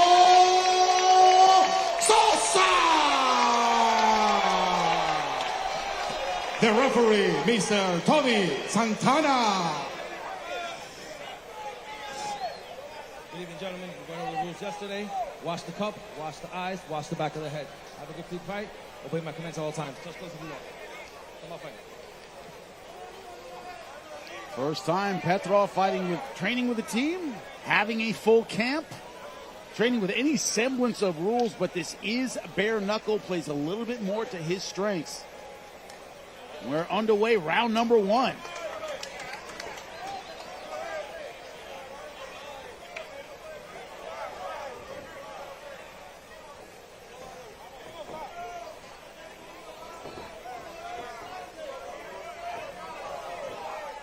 Here's the Russian Petrov. Red and black trunks, but with the blue tape around his hands.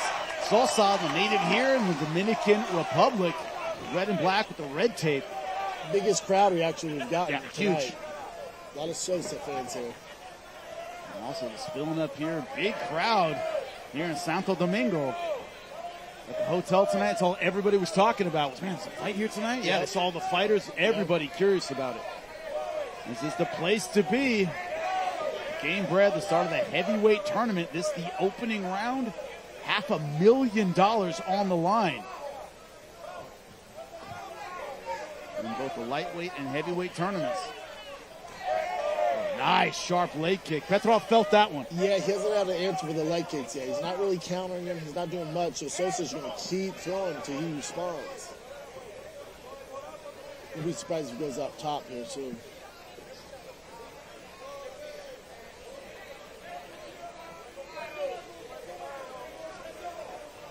That's that athleticism. Sosa comparatively light on his feet, like to bounce around, cut angles. Not your typical plodding heavyweight. And neither fighter right now committing to their offense. So we can commit here soon. We're kind of feeling each other out early on here, which isn't a bad game plan when you got no gloves on.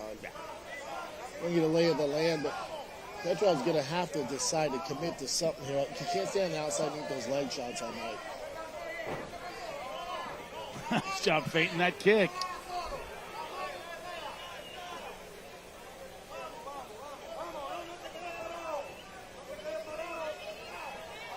Sosa, a smiley guy, doing a lot of smiling in there.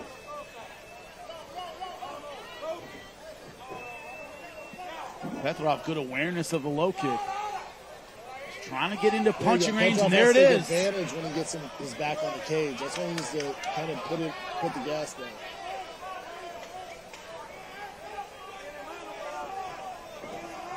Nice setup, low kick to the combination. Petrov, you can see, not just a brawler. This guy's got real skills. I bet he was a handful in that Russian prison. Nice. My God. Can't even imagine. Oh, my God.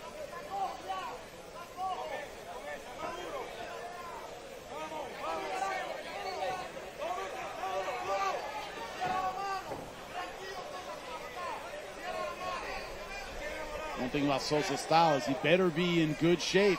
Yeah, with all this movement. He does burn a lot of energy with his movement. A lot of energy. I think that's what Petrov's waiting for. Slow down just a little bit, taking his time, let him move around, wear him out. I'd assume get to work. And Petrov, for being so inexperienced in MMA, isn't allowing his opponent to make him work harder. He's been so far very composed. Very composed, yeah. You think this guy has at least 15, 20 fights, which he does in a Russian prison, but at this level, he's super composed. No, that claiming a low blow, that looked good to me. I have to get a replay of it, but that looked like a good body shot. Agreed. Again, Sosa, bigger guy, a lot of movement, could use the rest. Yeah. This is when they take advantage of this opportunity.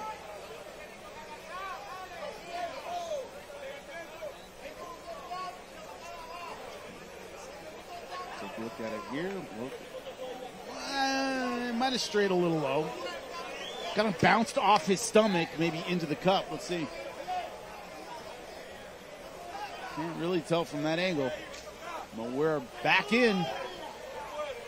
So, didn't take too much time with it.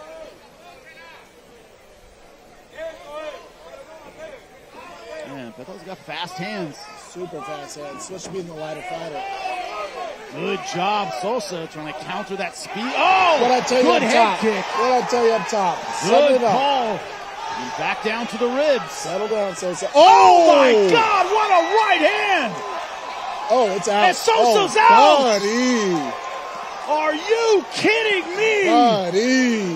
The Russian fighter. Sosa trying to take down the referee. He had some success. Got overzealous. What a right hand. Yes. You called it overzealous. Had some success, and Petrov finding a beautiful shot with the right. Sosa set it up all night. Leg kick low, leg kick low, leg kick low. At the right timing, landed it, wobbled him, got overzealous, started getting a little sloppy. If you wonder what Petrov was doing in there at 2-1, that's what he was doing in there. The guy has real heavyweight power. That's impressive. He looked cool and composed as well, even when he got rocked. Yes. Even when he got rocked. I feel bad for the guy who goes, oh, he's 2-1, I'll fight him. That's a bad idea. Whoa. Man. And again, to your point, Petrov not hurt, ready to go in early May. Look at that right hand flattening a gigantic heavyweight. Great follow-up. Look at it here. Looks low, goes high. And look at these finishing instincts. Again, for Sosa, big guy going straight back. You got to angle out. Oof, and that's why. Easier said than done, but boom! That is a devastating shot. Right down the pipe. For the Russian, and you just gave Lex McMahon a big hug for giving him this opportunity. Let's make this first round knockout official. And the winner at minute 4 in the first round by the way of knockout, Denis Petrov. So, you're from another gym. You know you're going to fight this guy next. It's almost like, look, there's not a ton of tape on him, not a lot to look at. You do know he has power. He wasn't flustered also, not just by getting rocked, but also dealing with leg kicks and things you wouldn't necessarily see in a street fight. Those didn't seem to bother him that much. Legs weren't that well conditioned, but he reacted well to everything. That's a great point, Jimmy. There's not a lot of tape to study on this guy.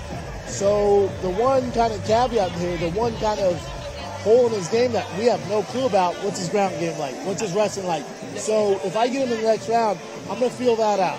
Let's go and feel that out. You know, you got a lot of striking in prison. How much grappling are we doing in there? Right, and also, but to get in there and use it, got to walk into the danger territory of that right hand. It was fast and accurate, Brendan. Fast and accurate. I think my biggest takeaway when it comes to Petrov is just his composure in there, not having a ton of experience underneath the lights. Again, we joke around with his experience fighting in prison, which it says something. Legit. Says a lot. Yes. But when you're under the lights fighting in a professional fight, it's a different animal. And boy, did he pass that test. And we knew we'd get a ton of finishes tonight as we move on to the lightweight division. Charles Rosa, 18-8. He talked about being in the UFC for 10 years. That's right. That's incredible staying power. Ganaski Sojo, 14-7. 1-inch reach advantage for Charles Rosa, but what's not here is his experience on the ground. Incredible submission game. Will it be a factor tonight? We'll have to see.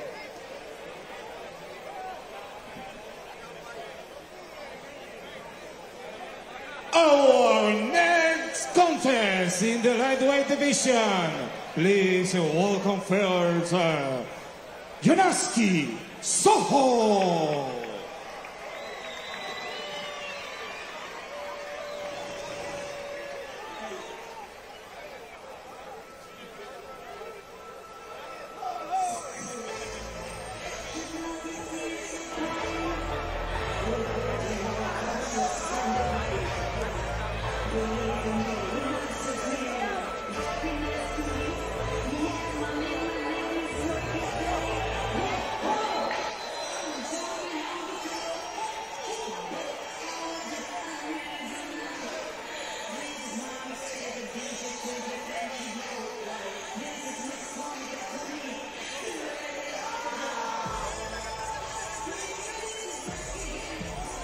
Sojo making his way to the cage.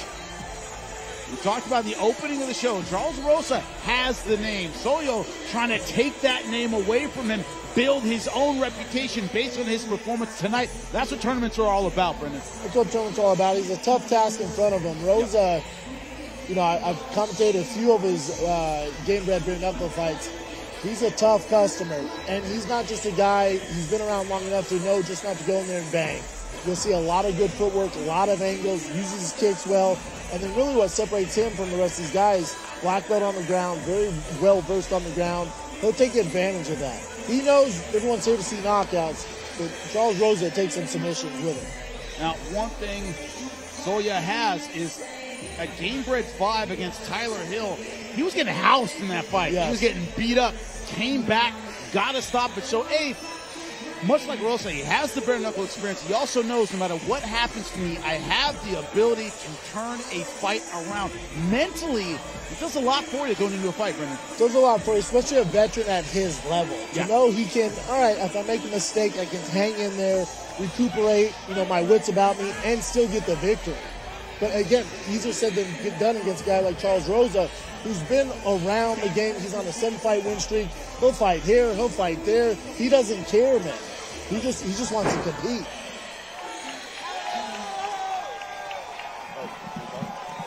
And his opponent, Charles Rosa.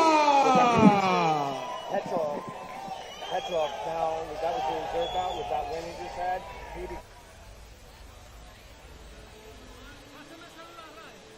So Alex.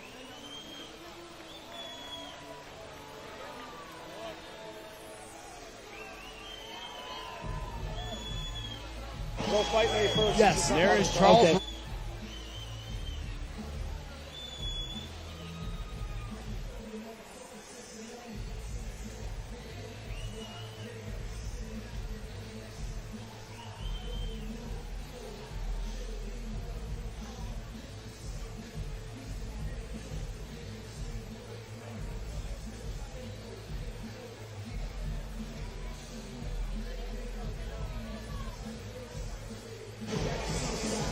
Charles Rosa, an outstanding black belt.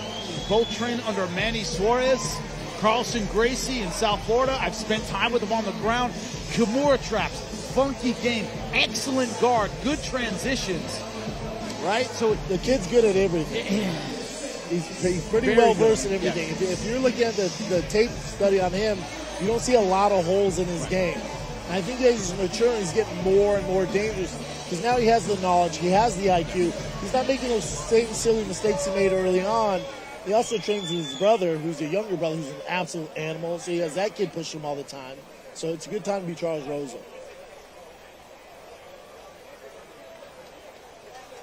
Our next contest is scheduled for 3-5 million rounds in the lightweight division.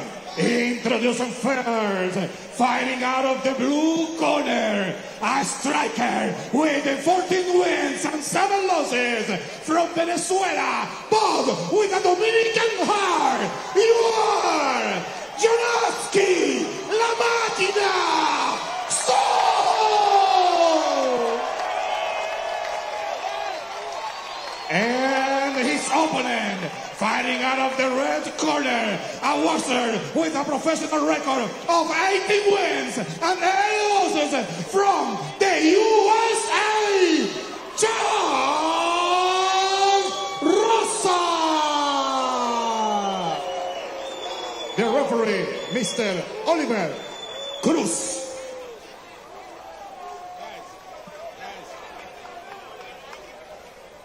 Hi guys, do you have any question about the rules? Okay, follow my instructions all the time, protect yourself all the time, touch gloves if you want to, go to your corners. Soho with the crowd support, Charles Rosa with the big fight experience.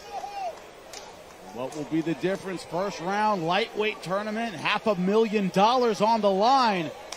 Round number 1, we're underway. Yeah, Charles Rosa's last win was on a hockey rink ice skate, bare knuckle. And he won that knockout.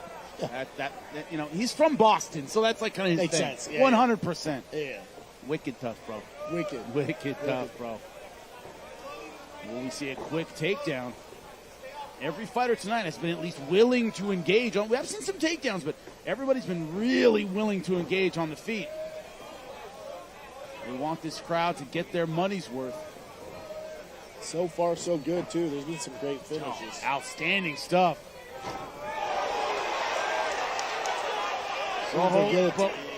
Yep, he was leading with his head. Not a smart move against Charles Rosa. No.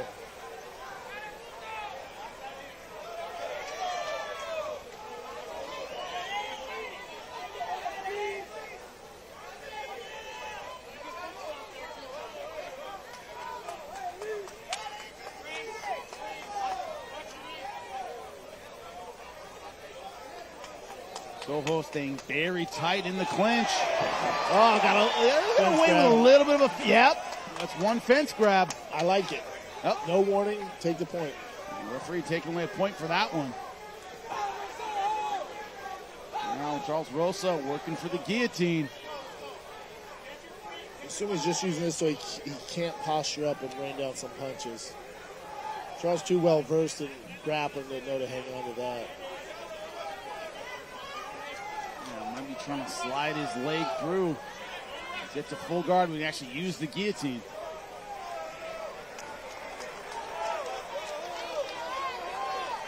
Soho, good pressure in this half guard position. Great position, not getting overzealous, not looking to make a mistake, looking to control him and wear him down here. Very smart game plan by Sosa. Yeah, Soho holding on to that side control position. Surprised Soho got a takedown so early on. Very surprising. And also in good position early. And this is where that funk of the game of Charles Rosa is so important. Yeah, and these scrambles, he moves, scrambles. He scrambles well and also submits you from weird positions. He's one of those guys who roll with him. You just have to be careful at all times. Yes. Don't leave anything behind.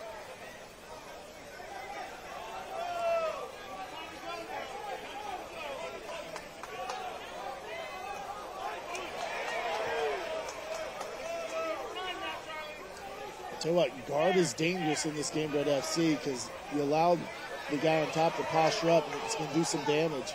Yeah, going down for the leg lock, spinning for the knee bar position. It needs to get extended here. Soho doing a good job of keeping weight on the leg, but he might have it. Soho needs to fight the hands. There you go. Trying to free the leg, but Rosa going for it. Oh, extended there. Now trying to punch his way out. That's not the move. That's not the move. Rosa trying to punch back. Now you extend it, Rosa. Extend your hips, Bubba.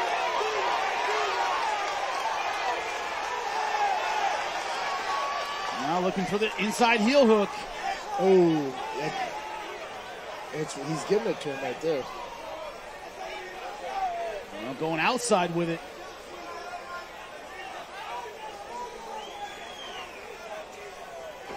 A good step over from Soho, but yeah, now Charles got to be smart. You can't hang on the legs there. Diving in and getting around the guard. Good start in round number one from Soho. Soho looking fantastic. Man, these Dominican fighters came to fight tonight. Man. Yeah. Into full mount. Charles' face busted up pretty good. Starting to bleed. Good short punches in a good arm triangle position. What a turnaround this would be. Great position. Charles Rosa considered one of the better grapplers on the card tonight, and Soho all over him.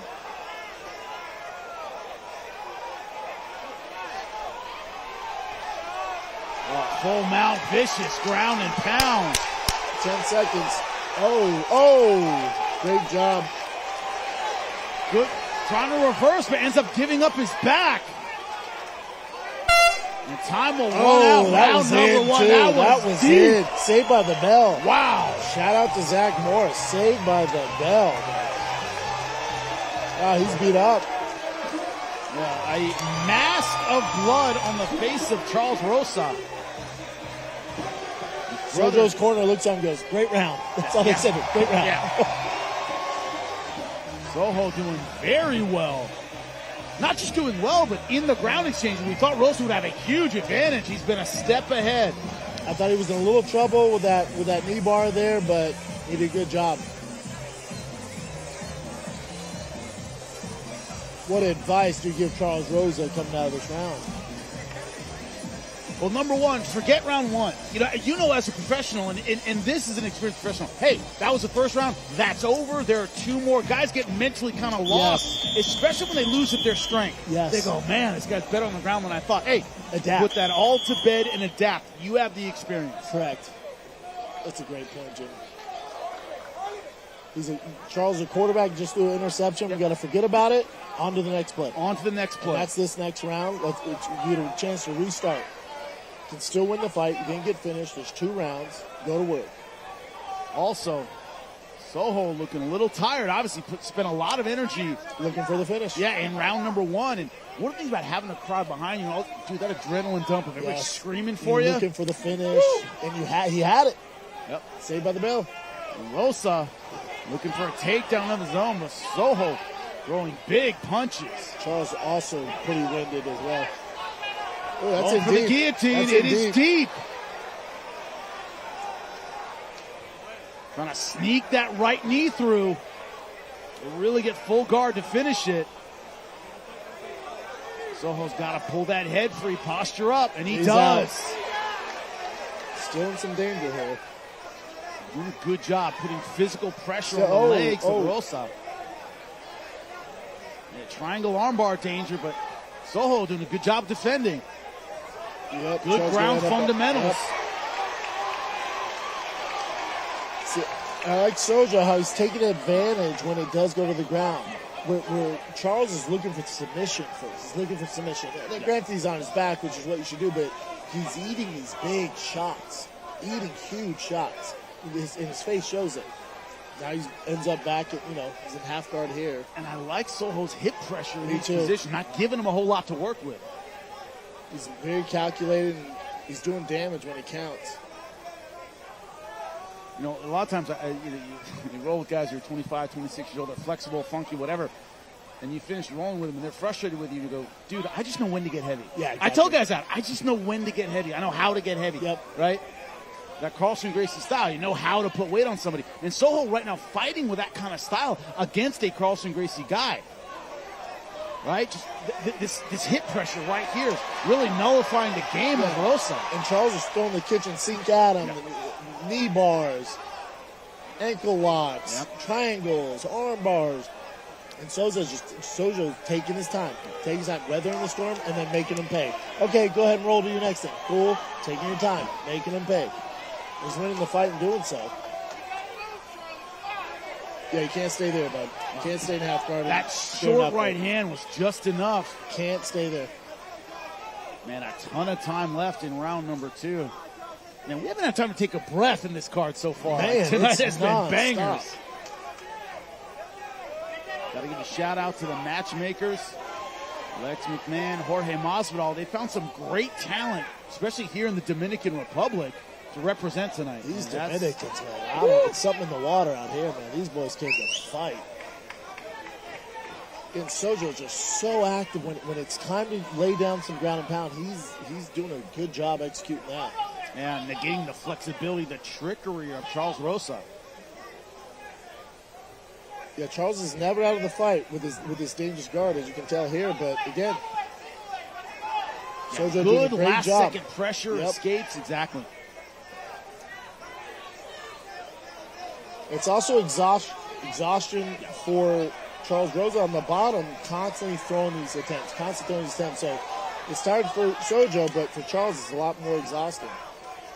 Good job making Rosa carry his weight. Soho just putting a ton of that wrestling ride kind of pressure on him. Right in the hips, heavy on the hips, not giving him an inch.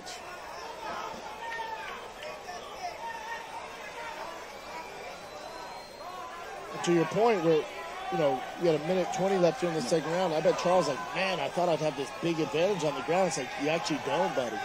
This guy's really not playing your game. Good job stepping over into side control. A little bit early looking for mount, but and blood leaking out of the ear of Charles Rosa. Oof. A minute left. This could get ugly for Charles. Nice. Getting caught with some big punches. Referee taking a close look at it. Good move by Rosa, but Soho doing a good job staying on the back. He's just not giving him any room to breathe. Any mistake he makes, he's right there with him. And also, another theme of this fight, and we're going to see it tonight, is, you're a UFC veteran? Great. I ain't impressed. I'm out here to win, right? Yes. This idea that these guys would fold under that kind of pressure. They want that. They want that. Make especially a veteran of Sojo's level. Yep. Yeah, especially a veteran of Sojo's level. He's always wanted to get there. Now you get your chance to prove it against a UFC vet. Stepping over once again in leg lock position, and Sojo trying to punch his way out, and he does. It's that non-stop fluid transition to the striking. Well, Sojo, the game plan just relentless. Continue this tidal wave of punishment on Charles Rosa. Again, Charles doing a good job, scrambling, kind of setting things up. He's just paying for it in every position. Also, side control, it's one of those things, Brendan, when there's a difference between finding an end to the fight and doing enough to stay in the fight. Yeah. Rosa's doing just enough to stay in the fight, right? I think it was close to getting finished twice now.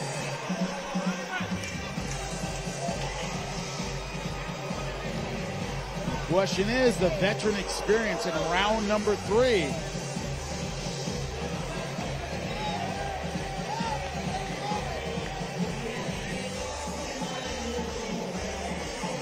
Sojo has 1 round to go against a veteran guy who's been in deep water 1,000,000 times.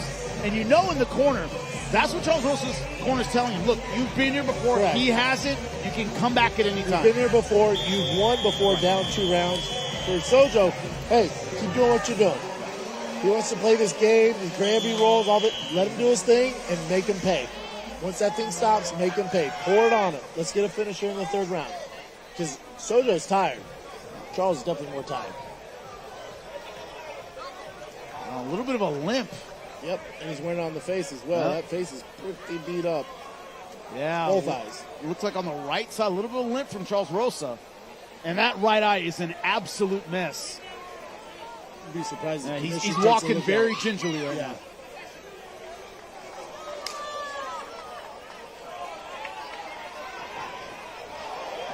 Spinning elbow attack. Sojo gives him a little bit of a wink. Oh, good job, man. But he was moving like crazy in round 1. Much more flat-footed in round 3. Not just the fatigue, but I think he may have an injury on that right side. Yeah, real slow with that turn. Yeah, he's walking pretty gingerly on that. I don't know if... Diving for the takedown. Left his neck open, though. His neck's... Anaconda, Darce. That's where he's at in this territory. Rosa has great front chokes. Yes. Anaconda, Darce, guillotine, Peruvian necktie, all work from this position. And Charles has those in his arsenal. For Sojo, man, not the smartest move there. Shoot in. Especially that diving takedown from the outside. Way outside, too. He saw it a mile away. I'd like to see him shoot that right hand through. It's there, Charles. But also Charles is in a position where he has to get the finish. Not going to win a decision at this point. Down 2 rounds. Yeah. Man, he's just leaving his neck out there. Oh, here he goes. There he goes. Rolling through, looking for the anaconda. Oh, man, he had a little more tenacity. He has it. Shoot that arm all the way through, Charles. Problem is you're asking a very fatigued fighter who's taken a lot of damage to dig deep one more time. It's easier said than done. We're like, just shoot that right hand through. He's like, dude, I've been punched in the face 200 times. I'm exhausted. We're sweaty. He's sweaty. Yep. Going hard for the guillotine. That guillotine's deep. That is deep. Only in half guard position. Oh, full now guard. Full guard. Can he finish? What a comeback this would be. Oh, no, he's fighting the hands. Oh, he's out. Able he's to out. break it he's out. And look at the deep breath from Charles Rosa. I think that may have been all he had. That was a Hail Mary out of Charles exhausted. Rosa. Yes, sir.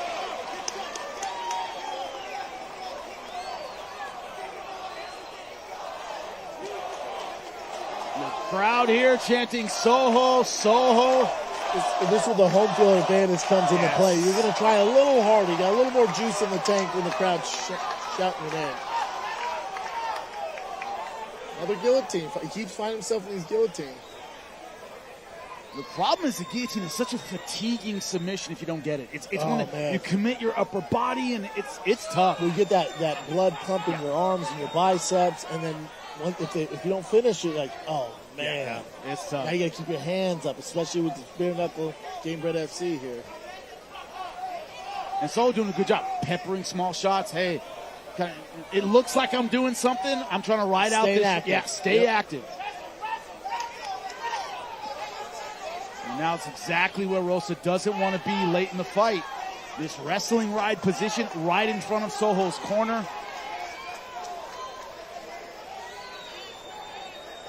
So just all over him, just not letting him recover. And this is one of those situations, Brendan, where if you when we first got this bout card, I looked at it, I was like, I consider Charles Rosa maybe the favorite at 55. 1,000%. He's in there getting manhandled. Getting beat up.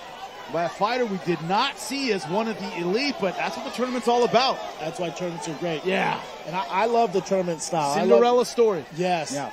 You got that Cinderella, you're the 16th seed, which Sojo probably was the 16th seed in this lightweight tournament. Easy. Probably with his age and experience, probably the 16th seed, and look at him. He's beating up, top 5. But the tournament style always reminds you that Pride Grand Prix, yes. The Strike Force tournaments, those great classic fights. People forget Shogun Hul wasn't the man going into that tournament. No, he made his name off that tournament, beating up legend after legend. His fight with Little Nog, my favorite of all time. Amazing fight. And that's where the legend Shogun started. Yeah. His brother Ninja. And so it's just this, I love tournament play, man. I love being part of this. By the way, if you don't know who we're talking about, look up your MMA history, by the way. But Soho doing a great job right now, trying to write his name into that history with a tournament win and 30 seconds left. The crowd is feeling it. Charles just hanging on for dear life here and bottom him out. Not where you want to end the fight. And he's high up. Grabbing the cage, can't do that. Very aggressive mount. Rosa trying to sneak out, but just not the energy to explode and get to good transition by Soho back in the mount. Yeah, he's just riding that wave. Riding the wave. Playing to the crowd. Couple of good punches to finish, but man, complete what domination. A performance. Domination, you just said it, for the fighter from the Dominican Republic. Dominicans 3-0 tonight. Oh. He has every right to beat his chest. You didn't know my name coming in. You know it now. And remember, Charles, whether it's Gamebred, whatever, he's fighting Titan, he's on a 7-0 streak, man. Came in with 7 fights, absolutely annihilated tonight, dominated tonight. Again, back to your point, this is why we love this tournament kind of platform, because really a 16 seed versus a 1 seed. And that 1 seed got his ass beat. And you're going back to the drawing board like, geez, we got some work to do. Rosa's face is showing the wear of 3 rounds of this, Brendan, physical domination. Yeah, and really, we go back to, even in the earlier fights, I said position over submission, and that's Sojo in a nutshell. Yeah. It was position, now let's go to work. Secure the position, go to work. Make him pay. Charles Rosa's face shows that. He really made him pay, and this is what Gamebred FC is all about, is because there's no gloves, you can make these guys pay so much more when it comes to the ground and pound. You said punching your way out of a knee bar very, very hard. He was able to do that. Didn't have the gloves on. Achilles, our ring announcer, make it official for this huge upset. Your winner after 3 rounds by unanimous decision, Jonaski La Máquina Sojo. It would have been interesting. They said it was unanimous decision. How many 10-8s were in there? Because there could have been a few, my friend. That first round should have been 10-8. That third round, 10-8. That was Absolute bad. wipeout. Are those all his kids? Or? I imagine they're a little close in age. I think it's just a bunch of kids that are supporting him. That's awesome. Getting in the cage with him. Awesome. What a moment for these kids. And we said in the tournament format, you don't want to go long. You don't want to get rounds. He looks spry right now. I mean, everything went his way. It looks like he has a ton of energy. Provided there's no hand injuries, Correct. He'll be ready to go next time. Yeah, it didn't look like he took a ton of punishment. Didn't really ever get hit. He had some submission dangers he was in, but really fought out of that. Probably he's going to be sore tomorrow. His hands are going to be sore from beating some butt, you know? It's probably his biggest concern is how's his hands feel from landing so many damn punches. Excellent job. The Great Dominican job. Republic fighters showing out tonight. And this crowd absolutely rocking here in Santo Domingo. Great place for a fight. They've been treating us great the whole time we have been here. Everyone in the Dominican Republic excited. Absolutely incredible. One of the biggest names, we just saw Charles Rosa fight. But of course, Thiago Santos, one of the biggest names in the last decade in MMA, fighting tonight. Does he have the energy left for another run? Well, let's see what he had to say about it.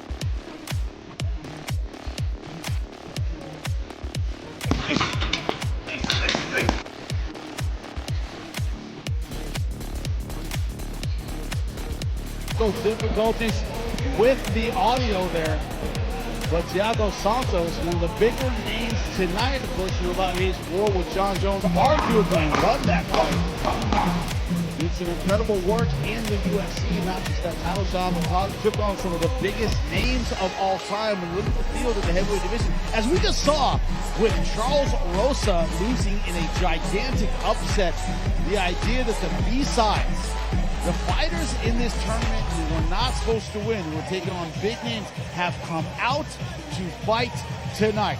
The level playing field of the tournament reveals who's not just physically ready, but who is mentally ready.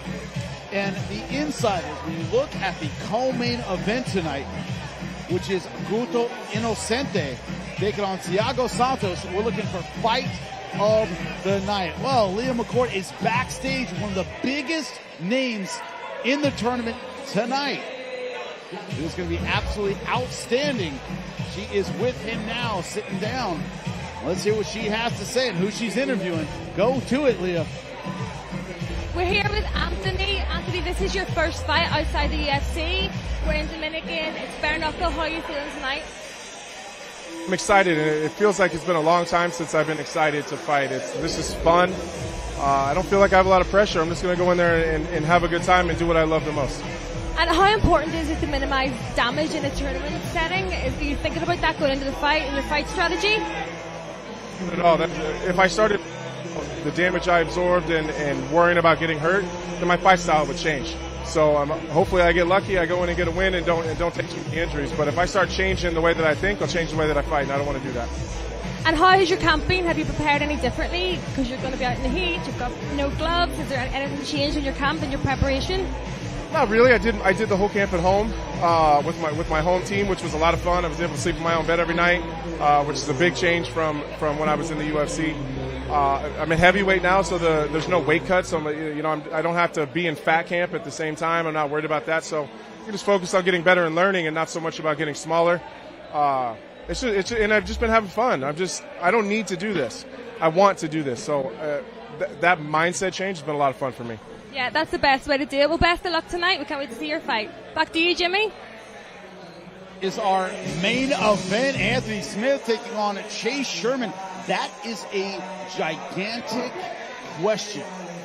Is a veteran fighter like Anthony Smith, how much does he want to get in there? It's a matter of need. He just said it. I want to get out there and compete, and I don't have to, and it's a big weight off my shoulders. The question is, this was a man who fought comfortably at 185 pounds. Went up to 205, famously got a shot against John Jones, fought Glover Teixeira, fought some of the best names in the UFC at the time, Alexander Rakic, now moving up yet again into the heavyweight division.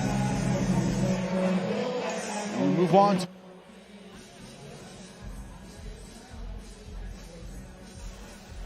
7-3-1 Landon Quinones taking on Elias Santos from here in the Dominican Republic. Elias Santos 27, right in his physical prime. Landon Quinones only 30, but as you saw it in the package, he got involved early in the sport, has a lot of years, has taken on some great talent in the UFC. Reach almost identical. Let's get him out here. The lightweights have shown tonight how exciting they can be. The next one is in the lightweight division. Please welcome first Elias Santos.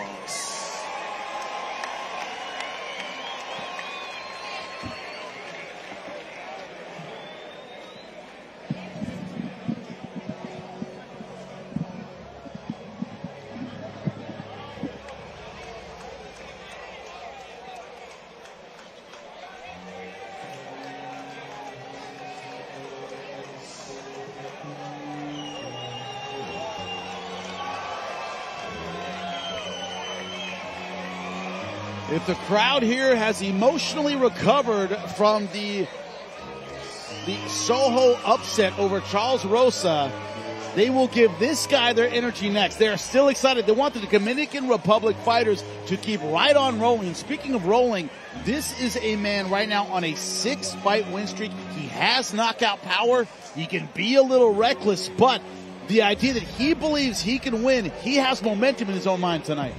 Yeah, and for this gentleman too, you know, with that win streak, your hair at home in the DR, the Dominican Republic fighters have been undefeated tonight. The energy for the Dominican Republic fighters has been insane. So good luck, man. There's a reason this fight is positioned where that is on the card.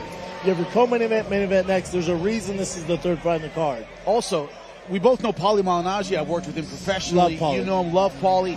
We talked about his high-level amateur stats, fighting internationally. He goes, Jimmy, you don't want to be the one guy to go home. Yes. The U.S. team. You don't be the one guy to let everybody else. They all win their first-round matches, and you're up there and you're going, oh, man, everybody else won. Hey, I'm not going to be the guy to look like a punk in front of everybody. Yes. This kind of team atmosphere in the Dominican Republic. These guys are all united, the fans behind them. You don't want to be the one guy, not only to lose, but to not have a great showing and give it everything. Yeah, because the Dominican Republicans tonight have looked phenomenal. Yes. They've looked phenomenal. So there's a lot of pressure riding on his shoulders. The level of MMA all over the world getting so incredibly high, and we're seeing that right now in the DR. But he has a very tough and experienced opponent in front of him tonight. And his opponent, Landon Quiñones.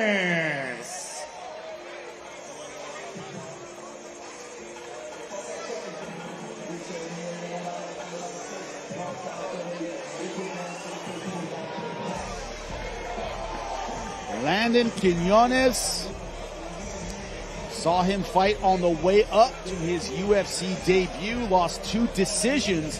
Very, very disappointing. Has not fought since. That's over 2 years out of MMA. Said I had to mentally, physically refocus, but he has undeniable talent. You see what the guy can pull off in the cage. Very, very impressive. And has a tough task tonight because he has 2 years out of the game. You're fighting a guy on a win streak. It's a tough, tough task. Because you know this, Jimmy, when you have that win streak, when you put together a few wins, especially 8, I think it's 8, is the streak he's on, you now know what you're doing in training camp is working. You believe in it. So when you believe in it, you come into this cage thinking, I'm doing something right, man. And you believe in yourself more than you've ever believed before because 8 times it's proven to work. So that's what Landon's doing. And with 2 years off, man, they didn't do him any favors, did they? Also, it's the idea that the Dominican Republic fighters tonight, one thing we've seen, they're not giving you the time to warm up. They're not giving you the time to kind of they're not fighting scared. Yes. They're going after it. Ring rust is a timing thing. He's not going to give you time to get your timing right. Now, if you're a Dominic Cruz fan, if you're Dominic Cruz, listen to him. That guy knows what he says when it comes to fighting. He doesn't believe in ring rust. I do. I think the timing, you're in front of the lights, the nerves, dealing with it all day at the hotel, I think it's a real thing. Dom doesn't. I would listen to Dom, but in my experience, it's a real thing, and we're going to find out tonight with Landon. Well, let's get it started as our lightweight tournament rolls on.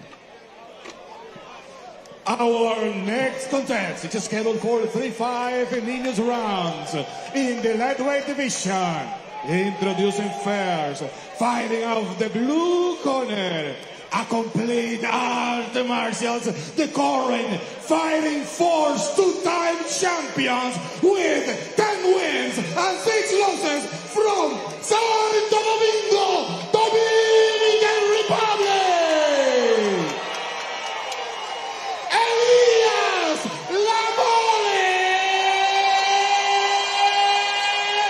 Santos.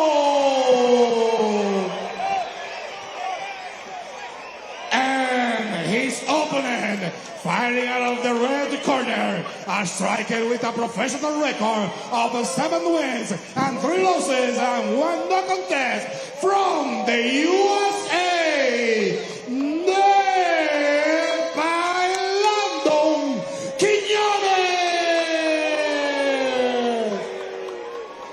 the referee, Mr. Marcos Urbáez.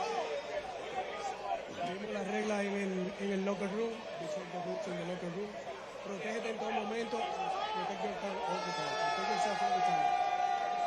Atiéndeme en todo momento. Follow my instructions all the time. If you want to touch gloves, It's a bit of a cliche, but you can feel the electricity from this crowd about this fight. After Janoski, Sojo doing a fantastic performance in the last fight over Charles Rosa. They're looking for another one. Will we see another upset? Because as far as favorites in the bracket at 155, Quinones near the top. 100%, especially on that win streak. Oh. Can't come straight in, bud. As we talk about Gotta the get quick up the start. Center. Yep. Gotta get up that center line. Elias Santos in the red shorts from here in the Dominican Republic. Landon Quinones, the American, in the black shorts doing the stalking. Smart move, trying to negate the striking advantage. These Dominican fighters have showed great hands so far. Yeah. And their takedown defense. And with Landon, I like the approach, especially you've had 2 years off. You're underneath the lights. Nerves are popping. Let's settle that down. Get in a grappling exchange. Take our time. Get a feel for the mat. And then go to work. But you've been out 2 years. Let's get familiar with the smell, the crowd. You can feel the energy in here. Trying a couple of outside trips. Santos doing a good job countering. These Dominican Republic fighters, man, this takedown defense is impressive. Yeah, you would think, there's not a great history of wrestling in the Dominican Republic. Boxing, right? baseball. The United States. Boxing, baseball. So far, we've seen some good groundwork. Grabbing the fence on the left side. Corners trying to point it out, but too late. But even for Landon, it's okay. You didn't achieve the takedown. It's all good. It's okay. You're just slowing this down a little bit. Slowing it down. You're getting your bearings underneath. You've been out 2 years. Oh, good shot with the right hand. Short elbow. That right hook has something to say. No fear about throwing power punches from Elias Santos. If Landon's going to throw those kicks, we got to throw it with some bad intentions. He's doing it right in front of him. He's there for the exchange. If you're going to throw it, we got to throw it back. That's been the counter to the leg kick for the Dominican fighters. His right hand over the top, catch you off balance. They're good at it, too. Very good. They're almost, come on, kick, see what happens. Kick. It's also the easiest counter. It's just throw the right hand. Yep. That's the defense of the kick. You throw that kick, you counter the right hand.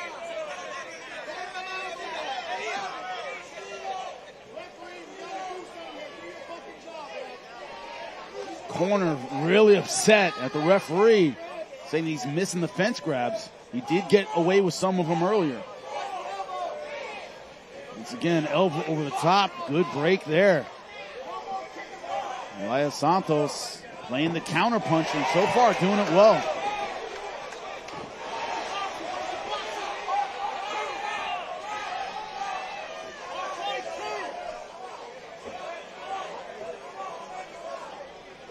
Good bounce in the step of Santos. Santos looking for that right hook. Good kick. Bounce it back with a good kick.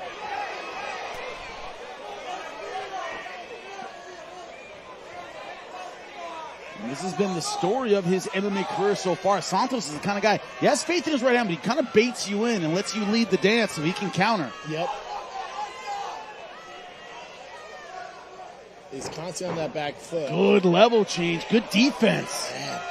Because that was a good takedown. Good quick shot. Good penetration step, but Santos able to counter well. Santos getting the better of the exchange when they decide to disengage here out of the clinch. He keeps landing that right elbow on the exit out. He's had success twice with that.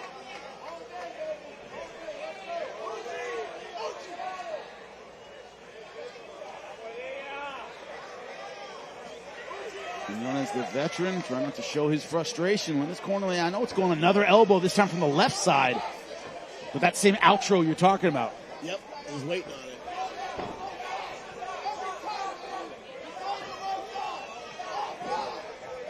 One thing about Santos' style, he does get off balance quite a bit because he throws heavy. Yes, he does. Doesn't always have his feet underneath him. Good shot there. Santos doing a great job reversing the position, getting Landon on the back, his back on the cage there. Every time you notice, he fights for that position. Doesn't rest there. Most guys rest and get in trouble. What this corner is talking about.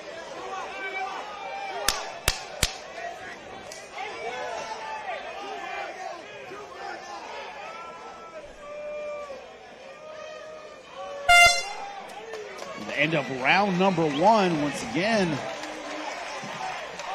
The fighter from the Dominican Republic showing real skills in the opening round.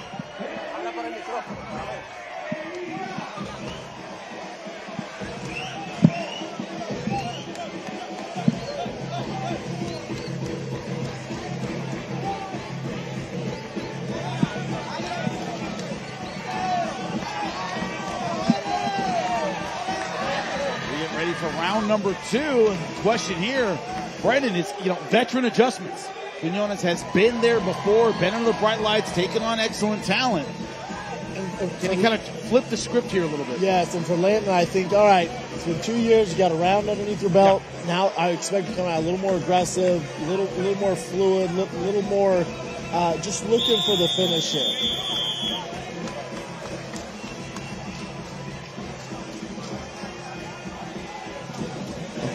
But I think a lot of the American fighters, especially the more experienced ones, a lot of ground game, thought the Dominican Republic fighters would be easy to get to the ground, and once they're on the ground, dominate on the ground. That has not been the case. They're learning the hard way tonight. Yeah. And Quinones turn things around in round number 2. See what adjustments Landon's going to do here, because again, that ring rust in front, 2 years. Finally got a round underneath your belt. All right, let's go.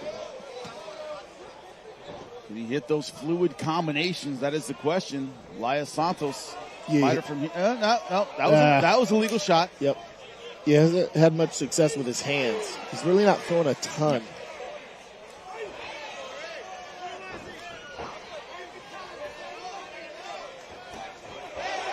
A little bit of a clash of heads there, I think, but that's to be expected with these opposite stances. Yeah, Landon stepping in way too aggressively on that and jamming himself so he doesn't have the ability to land anything. Ooh, got it. Nice jab coming in from that southpaw stance. Quinones coming in southpaw, ran right into the jab.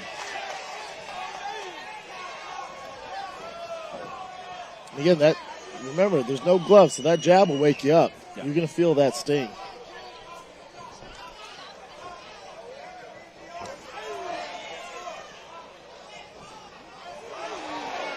Just out of position when he's throwing those power shots. Just a little bit over his skis. Yep. Oh. Still wings him. Throws with confidence. Oh. Big shot that clipped Quinones. They caught him a little bit off balance. Don't know if it really hurt him. Yeah, it's weird because Landon's not really throwing with much tenacity in these exchanges. And Elias is, and if it lands, it's trouble, man. Yeah, diving from the outside for the takedown. A lot of the takedowns from the better grapplers so far in the tournament, it's almost like they thought they'd just fall over. I know, and they're shooting. No setup, way outside, yeah. And they're shooting, anybody can see it, easy to defend.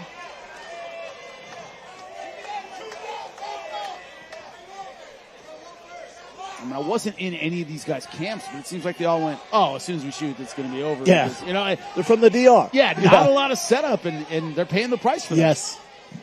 Not much success at all. I wish Landon would let his hands go a little more, especially with multiple punches. Del Elias is throwing with every intention to knock him out. And Landon just sitting in front of him, kind of pitter-patting. It's trouble at this level.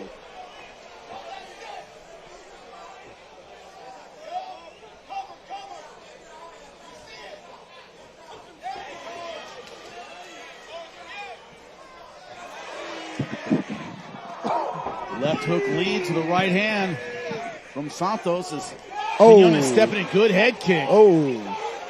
That might have that hurt him. That hurt him. Corner is saying he was hurt. He was hurt. Saw his balance go for a second. Quinones not really following up with 2 minutes left in round number 2. Landon needs to take advantage of this.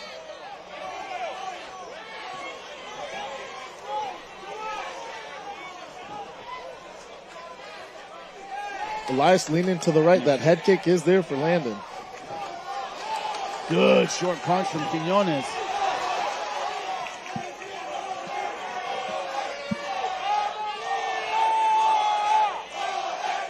Again, does a great job. Elias does a great job just getting off the cage, switching the position so he's more in a dominant position. He's the only guy I've seen that does not rest if his back hits the cage. He takes the opportunity to reverse it and go to work. Which you got to be in really good shape to keep that up throughout the rounds. Crowd chanting for Elias Santos.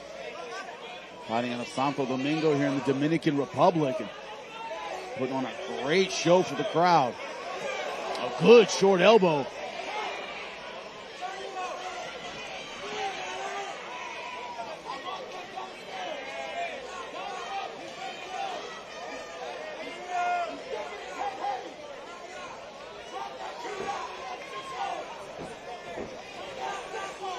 Trying to get tricky with that elbow over the top. I wouldn't mind some more feints from Landon here, too. He keeps over-committing on his punches, so he's jamming himself. I just wish he'd step a little bit back, shorten up that first step.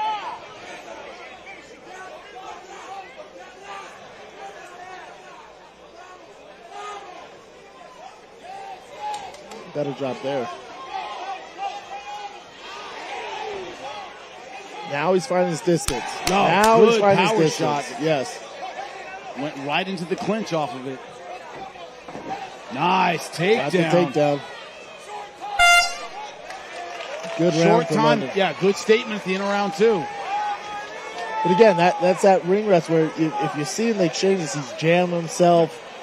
He's kind of over-committing to the punches, not really landing.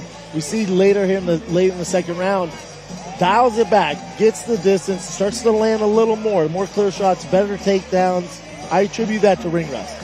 Ring rust, a lot of time, the symptoms of ring rust are timing and range. The timing is really there, but the range is a little bit off. Because you can't really mimic the timing of a live fight when you're in camp. You can hit the mids, you can get sparring partners, but you're just a little more nervous. You're firing a little different when you're inside that cage. And to me, that's ring rust.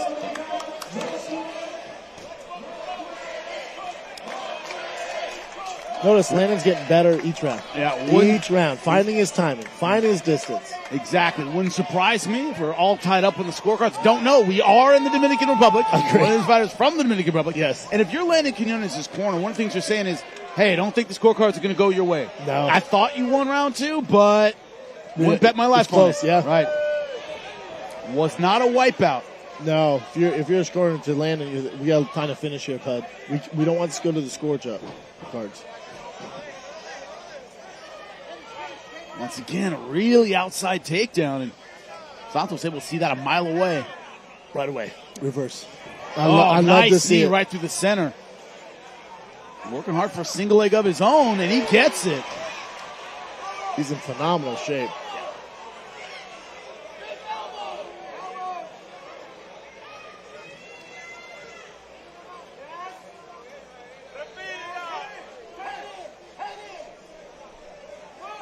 And in these pummeling positions, essentially, he's made Landon Quinones work the entire time. Yes. Good right hand. Another good short right.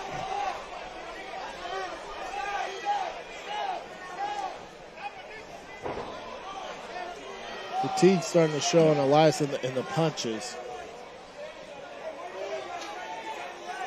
They're in these clinches very, very strong. The legs on this kid. Yeah, he does seem stronger in the clinch than Landon. Takes control, turns him very easily.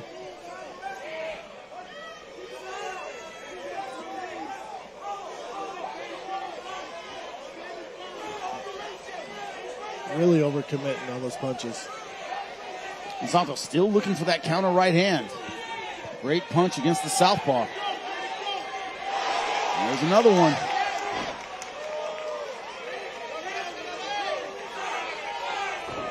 Nice. This is the first time he's gotten the takedown with a lot of time left in a round. Again, you got 3 minutes. We don't want to leave this up to the judges and the DR here, so we got to get to work, Landon. There you go.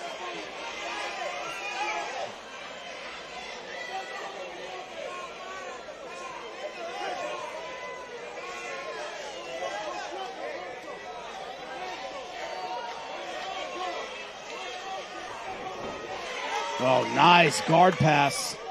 Very good guard pass. And the old pound to pass. Hit hard in order to get around the legs, and that's exactly what he did with that left hand.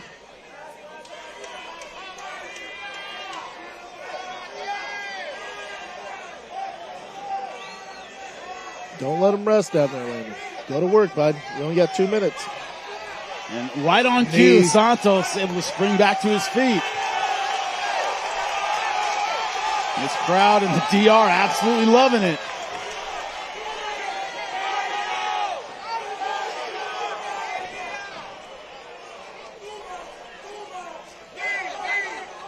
There he goes, turn him around. This fight could be hanging on this last 2 minutes. Oh, nice uppercut. Great uppercut. Oh, another good one. Snap the head back of Landon Quinones.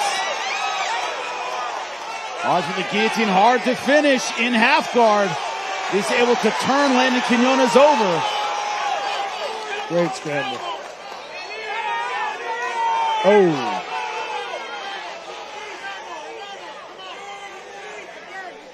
You got a minute, Landon. You got to get to work, bud.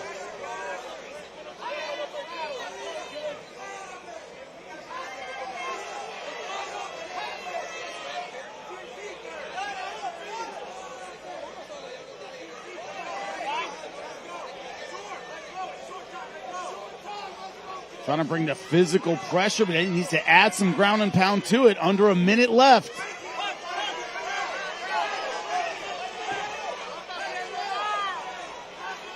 Elias Santos trying to line up that up kick. Landon Quinones very, very conscious of it.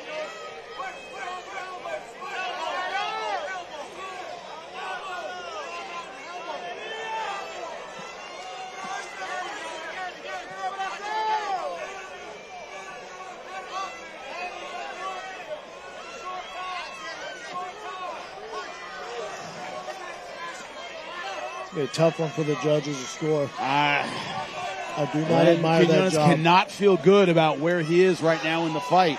No. You could easily give him the last 2 rounds, but there's no way you give him this third. There is that hometown advantage to worry about. But Landon Quinones, no matter what the result is, will finish the fight on top.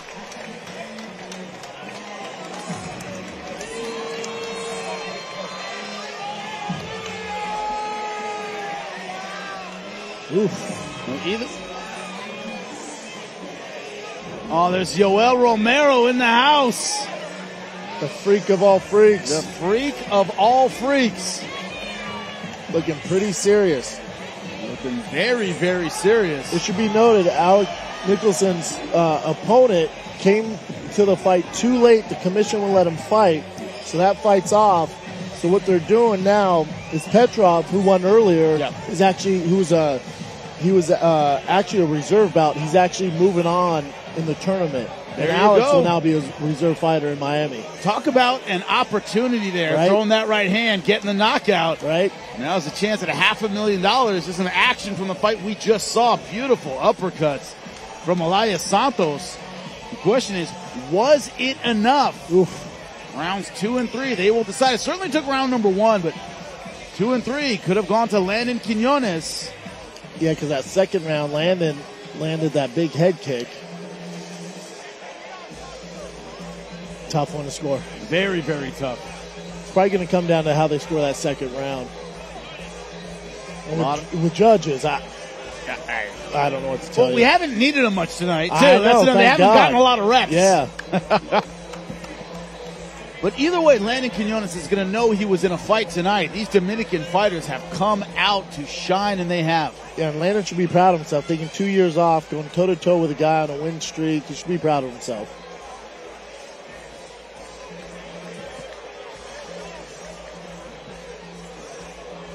He did his country proud, but will he get the win? Well, I haven't seen sponsor banners in a hot second. It's been a while, hasn't it? They banned him in the UFC. Used to be a staple in MMA. Yep.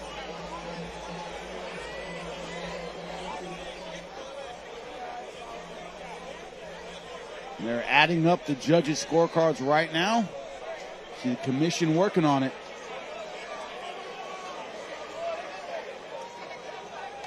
You'd think it'd be easy to add a bunch of 9s and 10s, but sometimes it isn't. Sometimes it takes a surprisingly long time. Takes a little longer than you'd expect. Yes.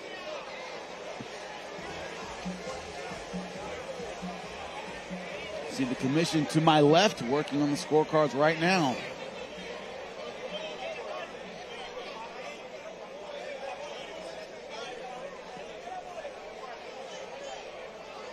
What a night of fights. And the winner, after 3 rounds, by the way of split decision, the winner,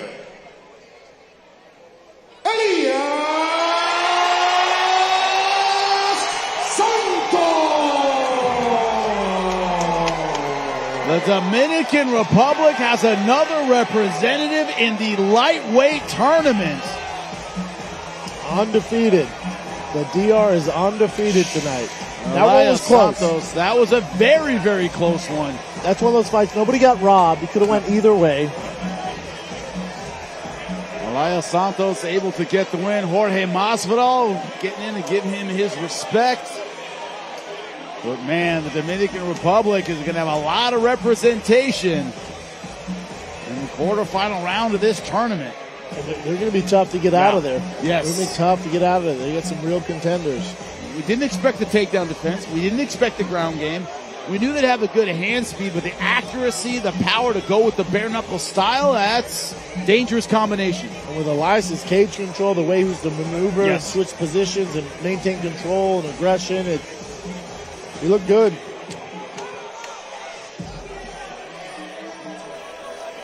The fighter we're looking forward to tonight, Guto Inocente, not just a great fighter, a world-class striker. And as Brendan said, we don't use those words lightly. Let's see what he had to say about his chances in this tournament. I am Guto Inocente, Jiu-Jitsu and Kickboxing black belt, and the son of the third kickboxing creator. I'm born to be a fighter. I fight for my legacy, I fight for my family, and fight is my source of money, so I fight for everything, I fight for my life. I see this tournament as my life destiny. This tournament will be great for me, it will be great to show my worth to the world. For sure the 500K is a life change for everyone. It will change the life of my family. It will be very good for us. But I'm fighting for my legacy, as I said. And the most important for me is the title, not the money. Gamebred is the most violent show of the earth. And for me, fight bare knuckle MMA is the biggest title you can have in the MMA world. Thiago Marreta is a very good fighter. Now it's my time to fight him. I know it will be a tough fight. He's a very good fighter.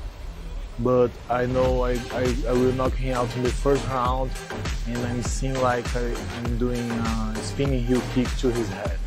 Hey Thiago, it's a big honor to fight you and to meet you inside the cage.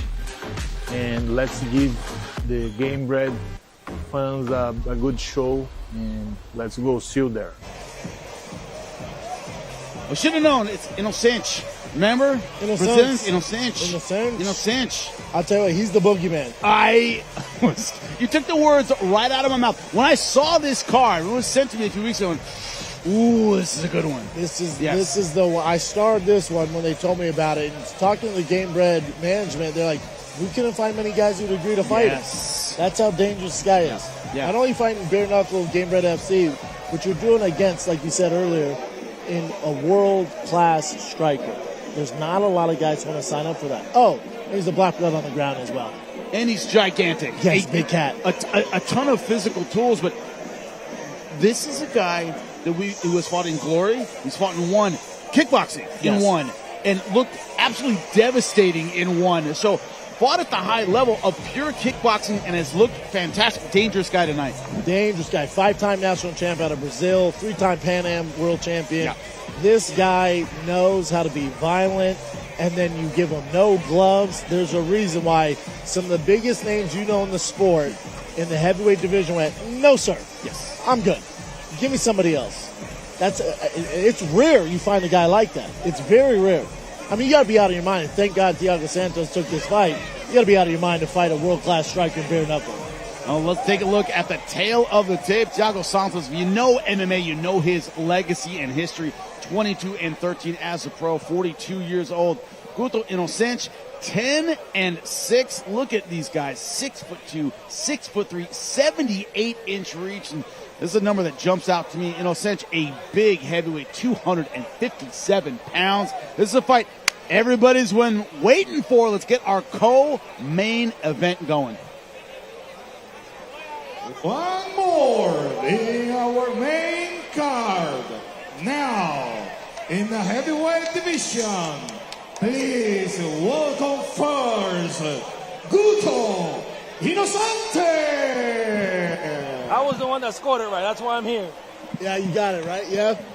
Hey, how'd you score it? Last 2 rounds. Last 2.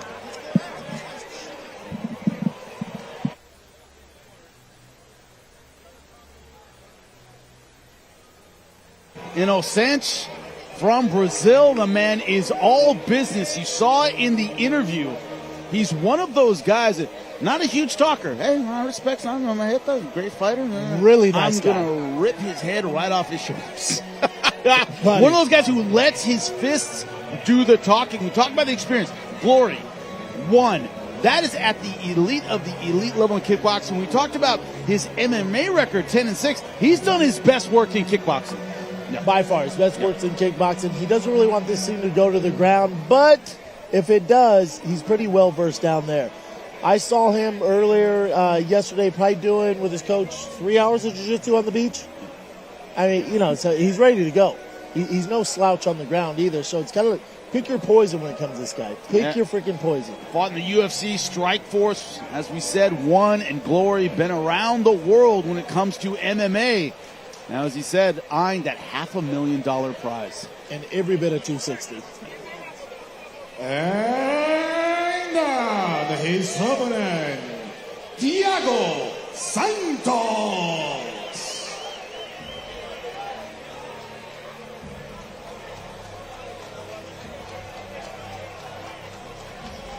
And there he is, Thiago Santos. His list of opponents: John Jones, Anthony Smith, Alexander Rakic, Glover Teixeira. His last win, though, Johnny Walker in 2021, looking to turn his career around. And he's a guy that even competed at 185. Yes. Did you see him in the hotel? Can you imagine? Insane. I personally can't. Anthony, too. He was also the first fighter to actually win a round off John Jones. Yes. When he lost by that decision, so a lot of people thought he won. No. They actually scored it for him, one of the rounds. He's the first fighter ever to take a round, steal a round from John Jones. And also, when you look at it, he blew out his knee in that yes. fight. Couldn't walk out of the octagon afterwards. So, an injured, compromised guy. It's I think one of the biggest what-ifs, what would have been in MMA had he not been injured. But one of the things, and this happened a little bit to Dominic Reyes as well, you mentally get stuck in that, man, I could have been champion. Yes. I was right there. And guys don't mentally get over that hump. It can take a while. This is about a reset to his career without that looming over his shoulder. Yeah, that's a great point. You see guys that get so close to smelling that greatness of being a world champion. When it doesn't work out, I mean, history shows they usually go on losing streaks for a while because they almost always they don't get over it. You were so close to that one goal you had the day you walked in the gym. I want to be a world champion. You were this close. It doesn't work out. And to your point, they can't recover from it. It takes a while. So for Thiago Santos, it's taken a while. A while would be an understatement. But it could be redemption tonight. That's what he is looking for as he get ready for the co-main event. Heavyweight tournament rolls on. Our next contest is scheduled for 35 minutes rounds in the heavyweight division. Introducing first, fighting out of the blue corner, a mixed arts and martial arts with 10 wins and 6 losses from Brazil, Guto Inocente. And his opponent, fighting out of the red corner, a mixed martial artist with a professional record of 22 wins and 30 losses, fighting out from Brazil, Thiago Santos. Oof. The referee, Mr. Tommy Santana. Ladies and gentlemen, we went over the rules yesterday. Violence, my friend. Violence. Both these gentlemen. Any questions? Any questions? Come on, just go if you want. Let's go. You want to get some popcorn? You want to get something to eat? Now is not the time. We are expecting extreme violence in this co-main event, Brendan. Especially when you got like Guto, as hard as he hits, with the precision he hits with, you don't want to go on a pee break right now. Just hold it. Trust As we me. begin round number 1, bare knuckle. Opening round heavyweight tournament. Both these fighters want a spot.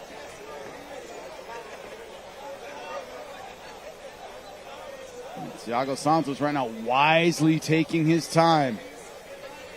Yeah, Thiago's thick.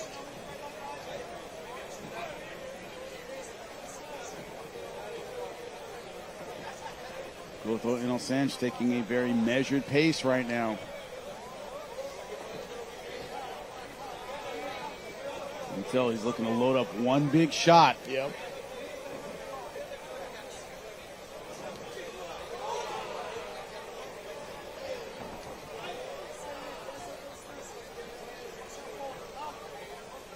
Inocente took on Rico Verhoeven in glory. That tells you anything. Greatest Wow. heavyweight striker maybe Wow. of all time.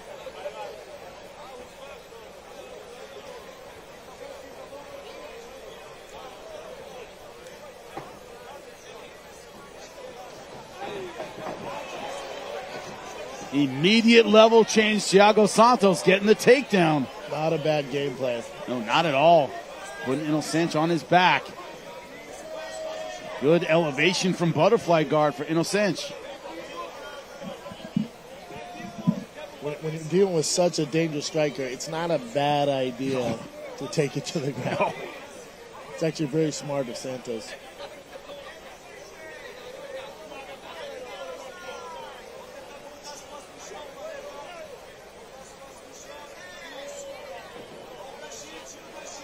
Inocente trying to relieve that physical pressure with his guard.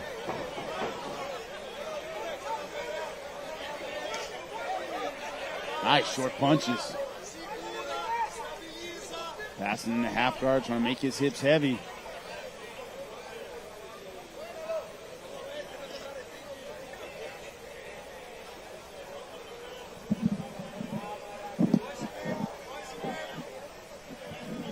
Also doing a great job, as you said in the open of the show. Look for the grappling and maybe take the energy out of these dangerous strikers. And right now, Thiago Santos doing that with Inocente.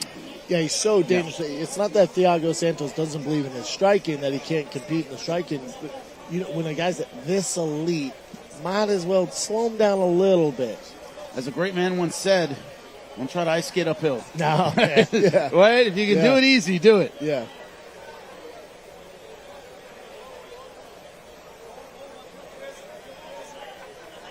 For years, I used that expression. I knew I heard it in a movie. I didn't know where. It was like, Blade. It's from Blade. It's like, oh, Blade, wow. He says that. Oh, all these mother effers trying to ice skate uphill. Remember that? Yep. I always tell guys in fights, don't ice skate uphill. Take the easy way if you can. And that's right now what Thiago Santos is doing. Yeah, as much as we want violence and fast knockouts, you got to be smart. You got to be calculated, especially at this level. You make one small, minor mistake with the power of Guto, it's over.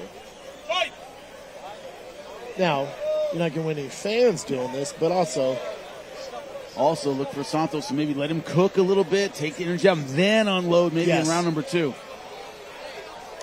Slow first round doesn't mean a slow round 2.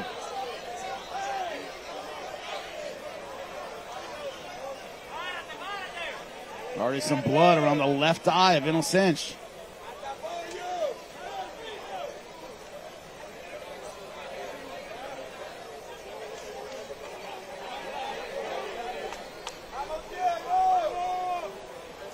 Yeah, he's bleeding pretty good out of that left eye. Short power shots. Going back to it again. Oh, another good one. Yeah, that cut's looking nasty now. It is leaking blood. Really good ground and pound. Well, that one hurt him as well. And that's it. Wow. First round ground and pound finish for Thiago Santos. What a performance by Thiago Santos. Didn't really get hit in any facet. Landed the takedown early. Controlled him. And then just with brutal ground and pound. Not what I was expecting. His first win in 5 years. But man, look at the left eye of Innocence. Again, when you're dealing with these bigger weights, just these small punches where in regular MMA, when those 4-ounce gloves on, it's not doing the same damage. Here, I mean, it just ended this fight, ended the co-main event. It's like getting hit with a sock full of rocks. Yeah, boom. man. Yeah. And the other thing is it opens you up. Those bare knuckles, they open you up, and that's what happened with Guto. Let's McMahon, the promoter, congratulating Santos on a great victory. But you just said it, a veteran's kind of win. Didn't take any damage, kept the weight on, didn't hurt his knuckles, but what a great finish here. Yeah, because Santos is known as an elite striker, especially coming from the UFC, but he's not on Guto's level. So it's like, all right, to your point, easiest path to victory. Get this guy down, man. Get him. Why play his game? Look at the beautiful hip pressure. Thiago Santos getting it done. The flurry to finish it. Those finishing instincts haven't gone anywhere. Not at all. Great stuff from Thiago Santos as he books his ticket. And I think in order to reign champion at this level in Gamebred FC, you got to have a ground game. You got to have that ground and pound. You just can't rely on your striking all the time. There's too many ways to lose. And Achilles, make it official. And the winner at the 4:21 in the first round, by the way of technical knockout, from Brazil, Thiago Santos. Thiago Santos showing some sportsmanship, raising the hand of his opponent, fellow Brazilian, Guto Innocence, but and we didn't see his best tools tonight. Thiago Santos is known as a pretty savvy striker. He decided to go a different route tonight. He got the job done, unscathed, ready to fight early May. Remember, folks, it's a tournament. You want to stay healthy. You want to do least resistance as possible. He did it over a very, very dangerous opponent that not a lot of guys want to fight. A veteran fighter moving on to the next round. And look at the name value of this whole field. He would have been, number 1, number 2 seed. Obviously, we'll see in the main event what happens there. But this is a dangerous guy you don't want to see in this tournament. No. He's one you want to fight later on.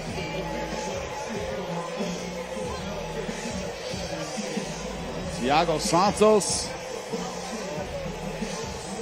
fighting not just for the money, which is important, but also fighting to get back on track with his career, posing with his coaches from American Top Team. He also looks good at heavyweight. That's the other thing. A lot of times guys balloon up and you're like, he's kind of sloppy. Man, he looked pretty strong, pretty powerful. A lot of guys use it as an excuse to let themselves go. Like, I don't have to cut anymore. don't have to be lean, but this idea that Jorge Masvidal, of course, congratulating Thiago Santos on a great win, and he has the microphone. ¿La están pasando bien? No los escucho, ¿qué dijeron? Si la están pasando bien, cojones, ¡vamos! Ahora, les quiero decir, mayo 1, tenemos 2 leyendas peleando. Lo pueden ver en YouTube gratis, nomás tienen que ir a Jorge Masvidal. Tenemos a Joel Romero.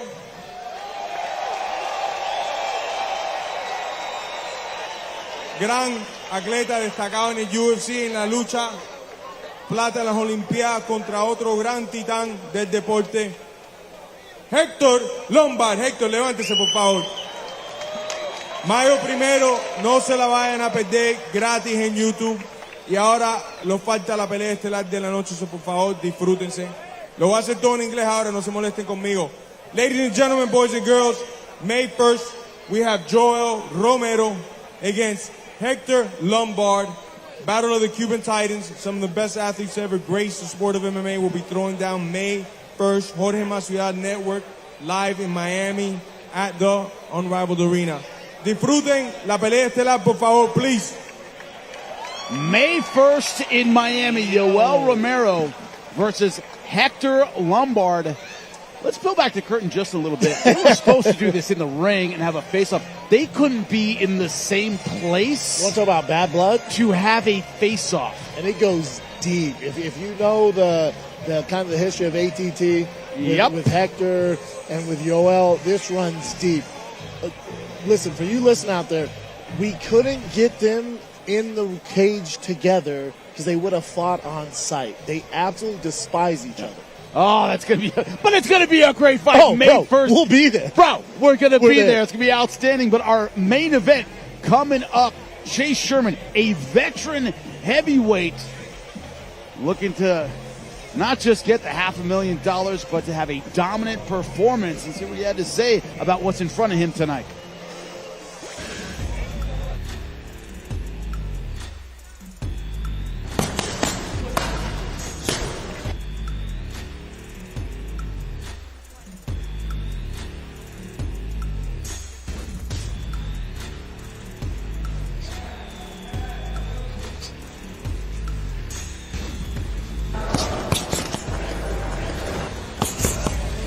You get to hear Chase Sherman hitting pads with Robbie Lawler. If you wonder if he's training hard over at Killcliff, but look at Chase Sherman. The record, 16-12. His opponent, Anthony Smith, 37-22, 36 years old to 37.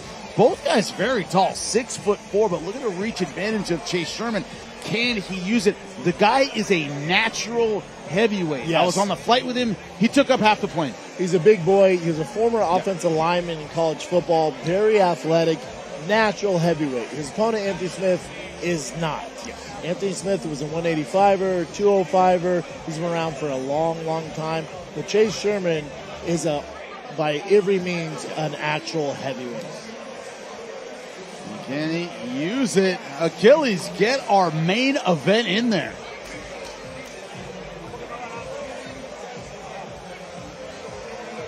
And now we arrive to our special attraction of the night, our main event. Please, let's welcome to our national commissioner of the MMA, Mr. Fernando Dawahir. And now, thanks to Gamebred, the Fighting Championship, and Fighting Force Promotion, please welcome first, Chase Sherman.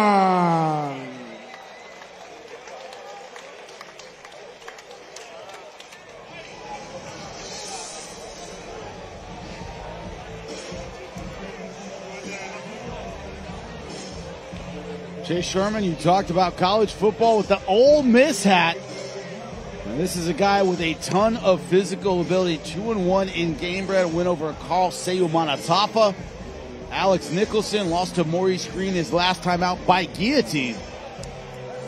Yeah, I think one of his biggest strengths really are, Chase has a chin from the gods. Yes. He's up there with the Mark Hunts, the Roy Nelsons. This guy, it's hard to put him away. He has a head like a Rottweiler. It's tough to put Chase Sherman out. So it's such an advantage in Gamebred FC, because if he gets hit, he can kind of get away with, making some mistakes. We'll see about the strategy he employs to use his natural size advantage over Anthony Smith, as you said, the guy who comfortably fought at 185 and then 205 and move up to heavyweight. Chase Sherman hasn't weighed 185 pounds since probably his freshman year in high school. Or 8th grade. Maybe 8th grade. Maybe middle school, right? Big kid. Yeah, I'm interested to see, because Anthony Smith is one of those guys that does everything really, really well. Yes. And if you have a hole in your game, he's going to expose it. Yes. So I'm very interested to see what kind of gameplay. Anthony Smith's one of the smarter fighters on the card as well.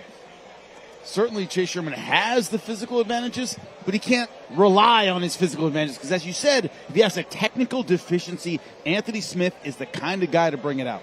Yeah, remember, Anthony Smith has gone against the who's who in this sport. He's been around for a very, very long time. Wins over Alexander Gustafsson, been in there with John Jones. That was a close call. He's been in there with the very, very elite. Lost to Thiago Santos.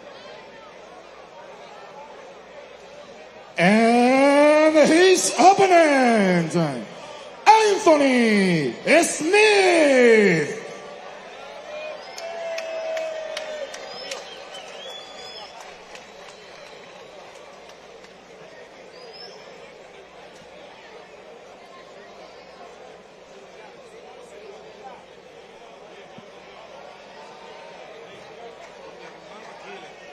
Chase Sherman is jumping around a little bit and kind of reach for his knee. Yeah. Hopefully he didn't hurt himself moving around, but we'll see. Anthony Smith, a lot of experience. A lot of experience.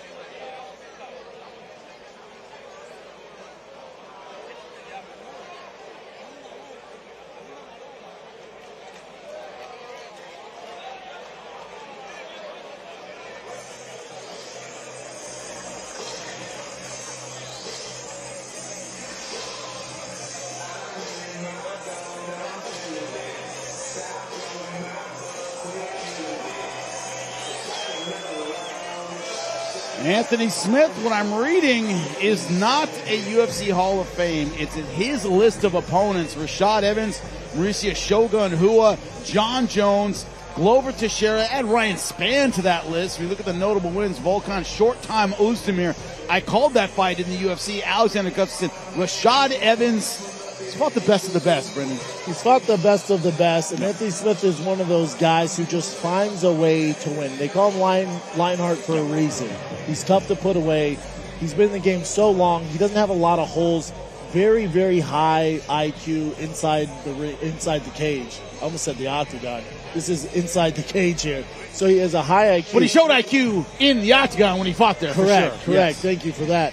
Yeah, Anthony Smith is a tough one in this tournament because he's not going to be scared to go up to heavyweight. He's not going to be scared of the Chase Shermans, the Thiago Santos, because he's been in there with absolute killers and he's had success. Yes. And so now he's up at heavyweight. I was just with him yesterday. He says he feels pretty good. He's not even the best athlete in his own family. His daughters are all better athletes, and they're here tonight.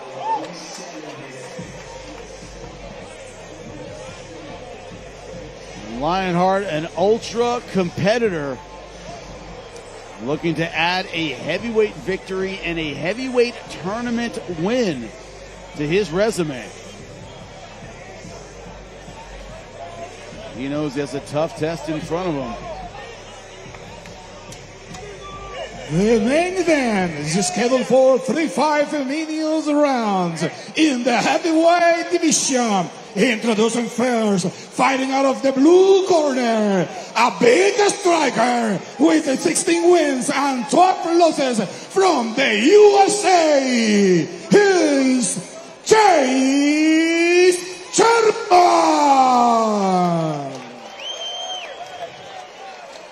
And his opponent, fighting out of the red corner, a veteran mixed martial arts fighter with a professional record of 37 wins and 22 fighting for first time in the Dominican Republic. Give a warm welcome from United States of America.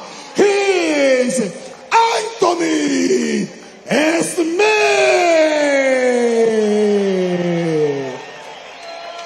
The referee, Mr. Tommy Santana. Good evening, gentlemen. We went over the rules yesterday. I expect a good, clean, fair fight. Obey my commands all times. Protect yourselves at all times. Any questions? Come on, fight. Just go to the ball. Here we go, Jimmy. Our main event, round number 1. Looking for a spot in the heavyweight tournament's next round. $500,000 on the line. So interesting, the strategy of Anthony Smith early against this much bigger opponent. We are underway. Yeah, I'm interested to see Chase Sherman's approach as well, because he's known as a tough guy, but it's going to take a lot more than just being a tough guy to get Anthony Smith out of there. Both fighters wearing black shorts. Chase Sherman with the gold trim.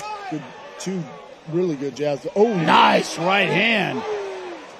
Doubled it up there.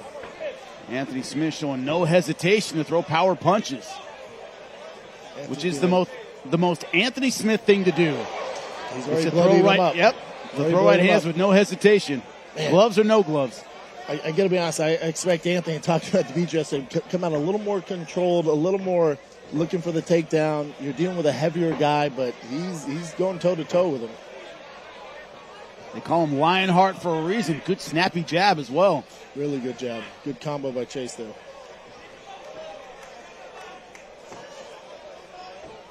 Oof. Nice left.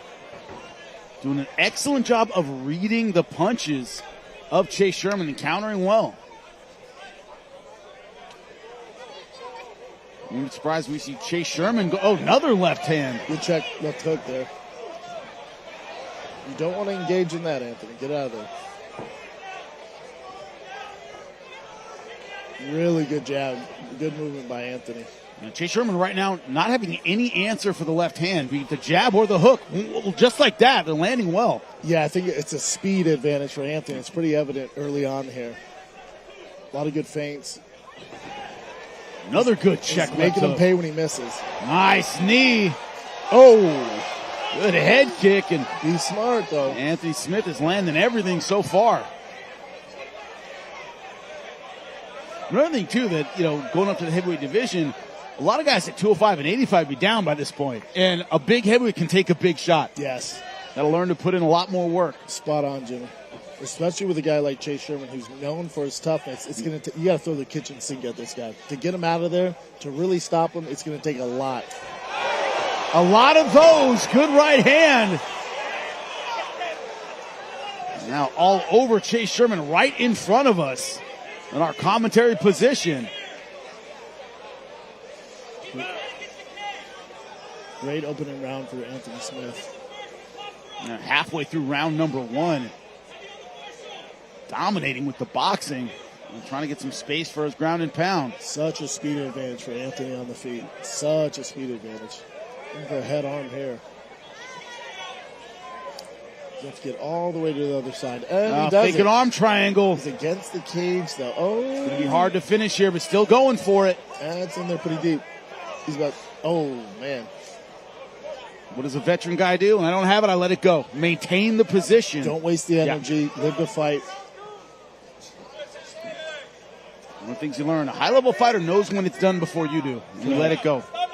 And that's experience. Knowing, all right, it might be there, but I'm not going to waste my energy early in this first round. Good short elbow. Made Chase Sherman turn his back. This is it. He got it. He tapped. And it's over.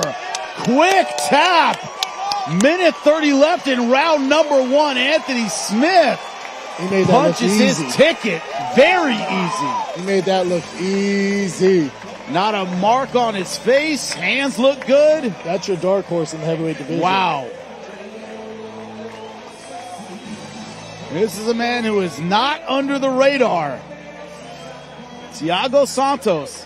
And now Anthony Smith in back-to-back fights looking very, very good in the heavyweight division. They both look phenomenal. Both Man. leave unscathed, live to fight early May in Miami if they wanted to. Anthony Smith looks like he'd go another 3 rounds right now. He looked phenomenal. Wow. Phenomenal at heavyweight. Good not just the movement, good jab, off the center line, not engaging in clumsy, riff-raff back and forth, very calculated. And that jab, man, I'm telling you, at this level, a jab will get you to the championship. Yeah. George Foreman once said, you want to be a good fighter? Forget about the jab. You want to be a great fighter? Make it your best punch. Correct. And tonight, it was his best punch. And just the speed behind that jab. Look at this. Quick. Check left hooks, off the center line, using angles.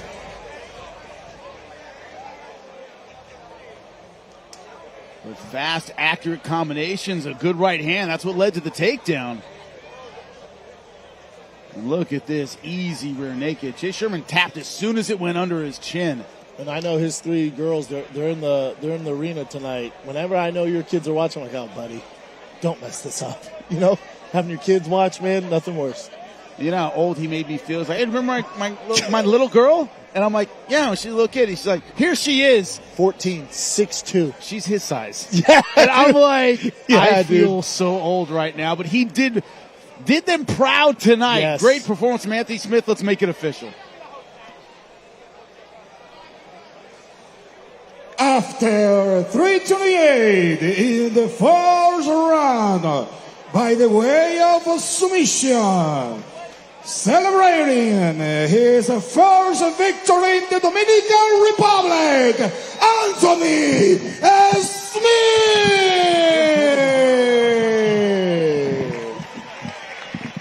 Anthony Smith, a fantastic performance. República, gracias por su atención, gracias por su tiempo. Los veo bien pronto. Estamos aquí de vuelta en el verano. No se lo pierdan. Gracias de nuevo por su apoyo. Los quiero. Oh, there's his daughters. His daughter's in the cage with him. Jorge Masvidal thanking the crowd here. Un hombre aquí que también los quiere mucho. Señores, Jorge Masvidal merece un aplauso por traer este espectáculo a la República Dominicana. Y Rodolfo Laguaje, que venga para acá. Que Fighting Force sigue aliado a Jorge Masvidal y Gamebred. Para el verano regresamos. What a moment for Anthony Smith. He has earned every moment of this. Lex McMahon, Jorge Masvidal. Thank you, Lex. Let's take a look, of course. We had some great finishes tonight. The finish of the night brought to you by Extend. Look at this. And he earned himself a slot in the heavyweight tournament. He was just a kind of reserve, an alternate, because Alex Nicholson fell out. Now he steps right in. What a night for this gentleman. Dennis Petrov over Oscar Sosa. Sosa having the crowd behind him, so much energy. The Russian unfazed by the pressure. That was a rocket right hand. Rocket right hand, was ready to go. Again, 2-1 technically, but we know he has over 100 fights in prison. Yes. He's going to be a tough one to beat. He's your dark horse. We don't know a lot about him. All we do know about him is he can turn your lights off in about half a second. Well, I gotta say, the crowd here in the Dominican Republic has been absolutely fantastic. We have been treated like gold. Also, they have screamed and yelled and cheered their hearts out for their Dominican Republic fighters. And boy, did those Dominican Republic fighters show up tonight. They did. They should be proud of them tonight. And that man, Anthony Smith, should be proud of his performance. Getting back into the win column, not just that, but getting back in the win column in the heavyweight division. Also the chance of $500,000. You see his family there. He takes his family with him when he fights. Jorge Masvidal, Lex McMahon, the promoter, giving him his much-deserved respect, but it has been a night of incredible finishes. Anthony Smith just being one of them in the heavyweight main event. Absolutely incredible.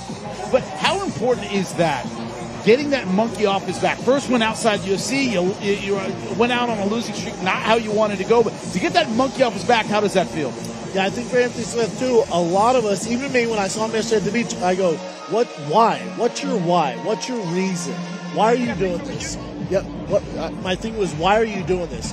And we see Anthony's like, I just want to compete, man. I want to compete, and I feel like I have new life at heavyweight, I have new life in Gamebred FC. And he went out there tonight, he looked phenomenal. He looked loose. Jab, he looked loose. Yes. Spot on. Yes. Not the same nerves he has in the UFC. He looked like he was ready to go. He means business. He trained hard, came in shape. Looks like he holds this heavyweight weight pretty damn good as well. He's going to be a real threat for these boys at 205 plus. Yes. It's one of those things where you look, does a heavyweight frame, having that weight on your frame, does it affect your movement? Does it affect your ability to time? He looked absolutely fantastic, but everyone tonight put on a fantastic performance. The lightweight tournament was absolutely spectacular. To go along with the heavyweights, this crowd here in the Dominican Republic was great. Everyone here supported the Dominican Republic fighters and the foreigners that came in and did their job. Thiago Santos, one of the biggest names in the heavyweight division. Also Anthony Smith getting it done in our heavyweight main event. I have to say, K-side, it was an absolute pleasure to call. Working once again with Brendan Schaub was fantastic. For everybody behind the scenes here at Gamebred MMA, it has been absolutely fantastic. Thank you so much for tuning in. We'll see you next time in Miami.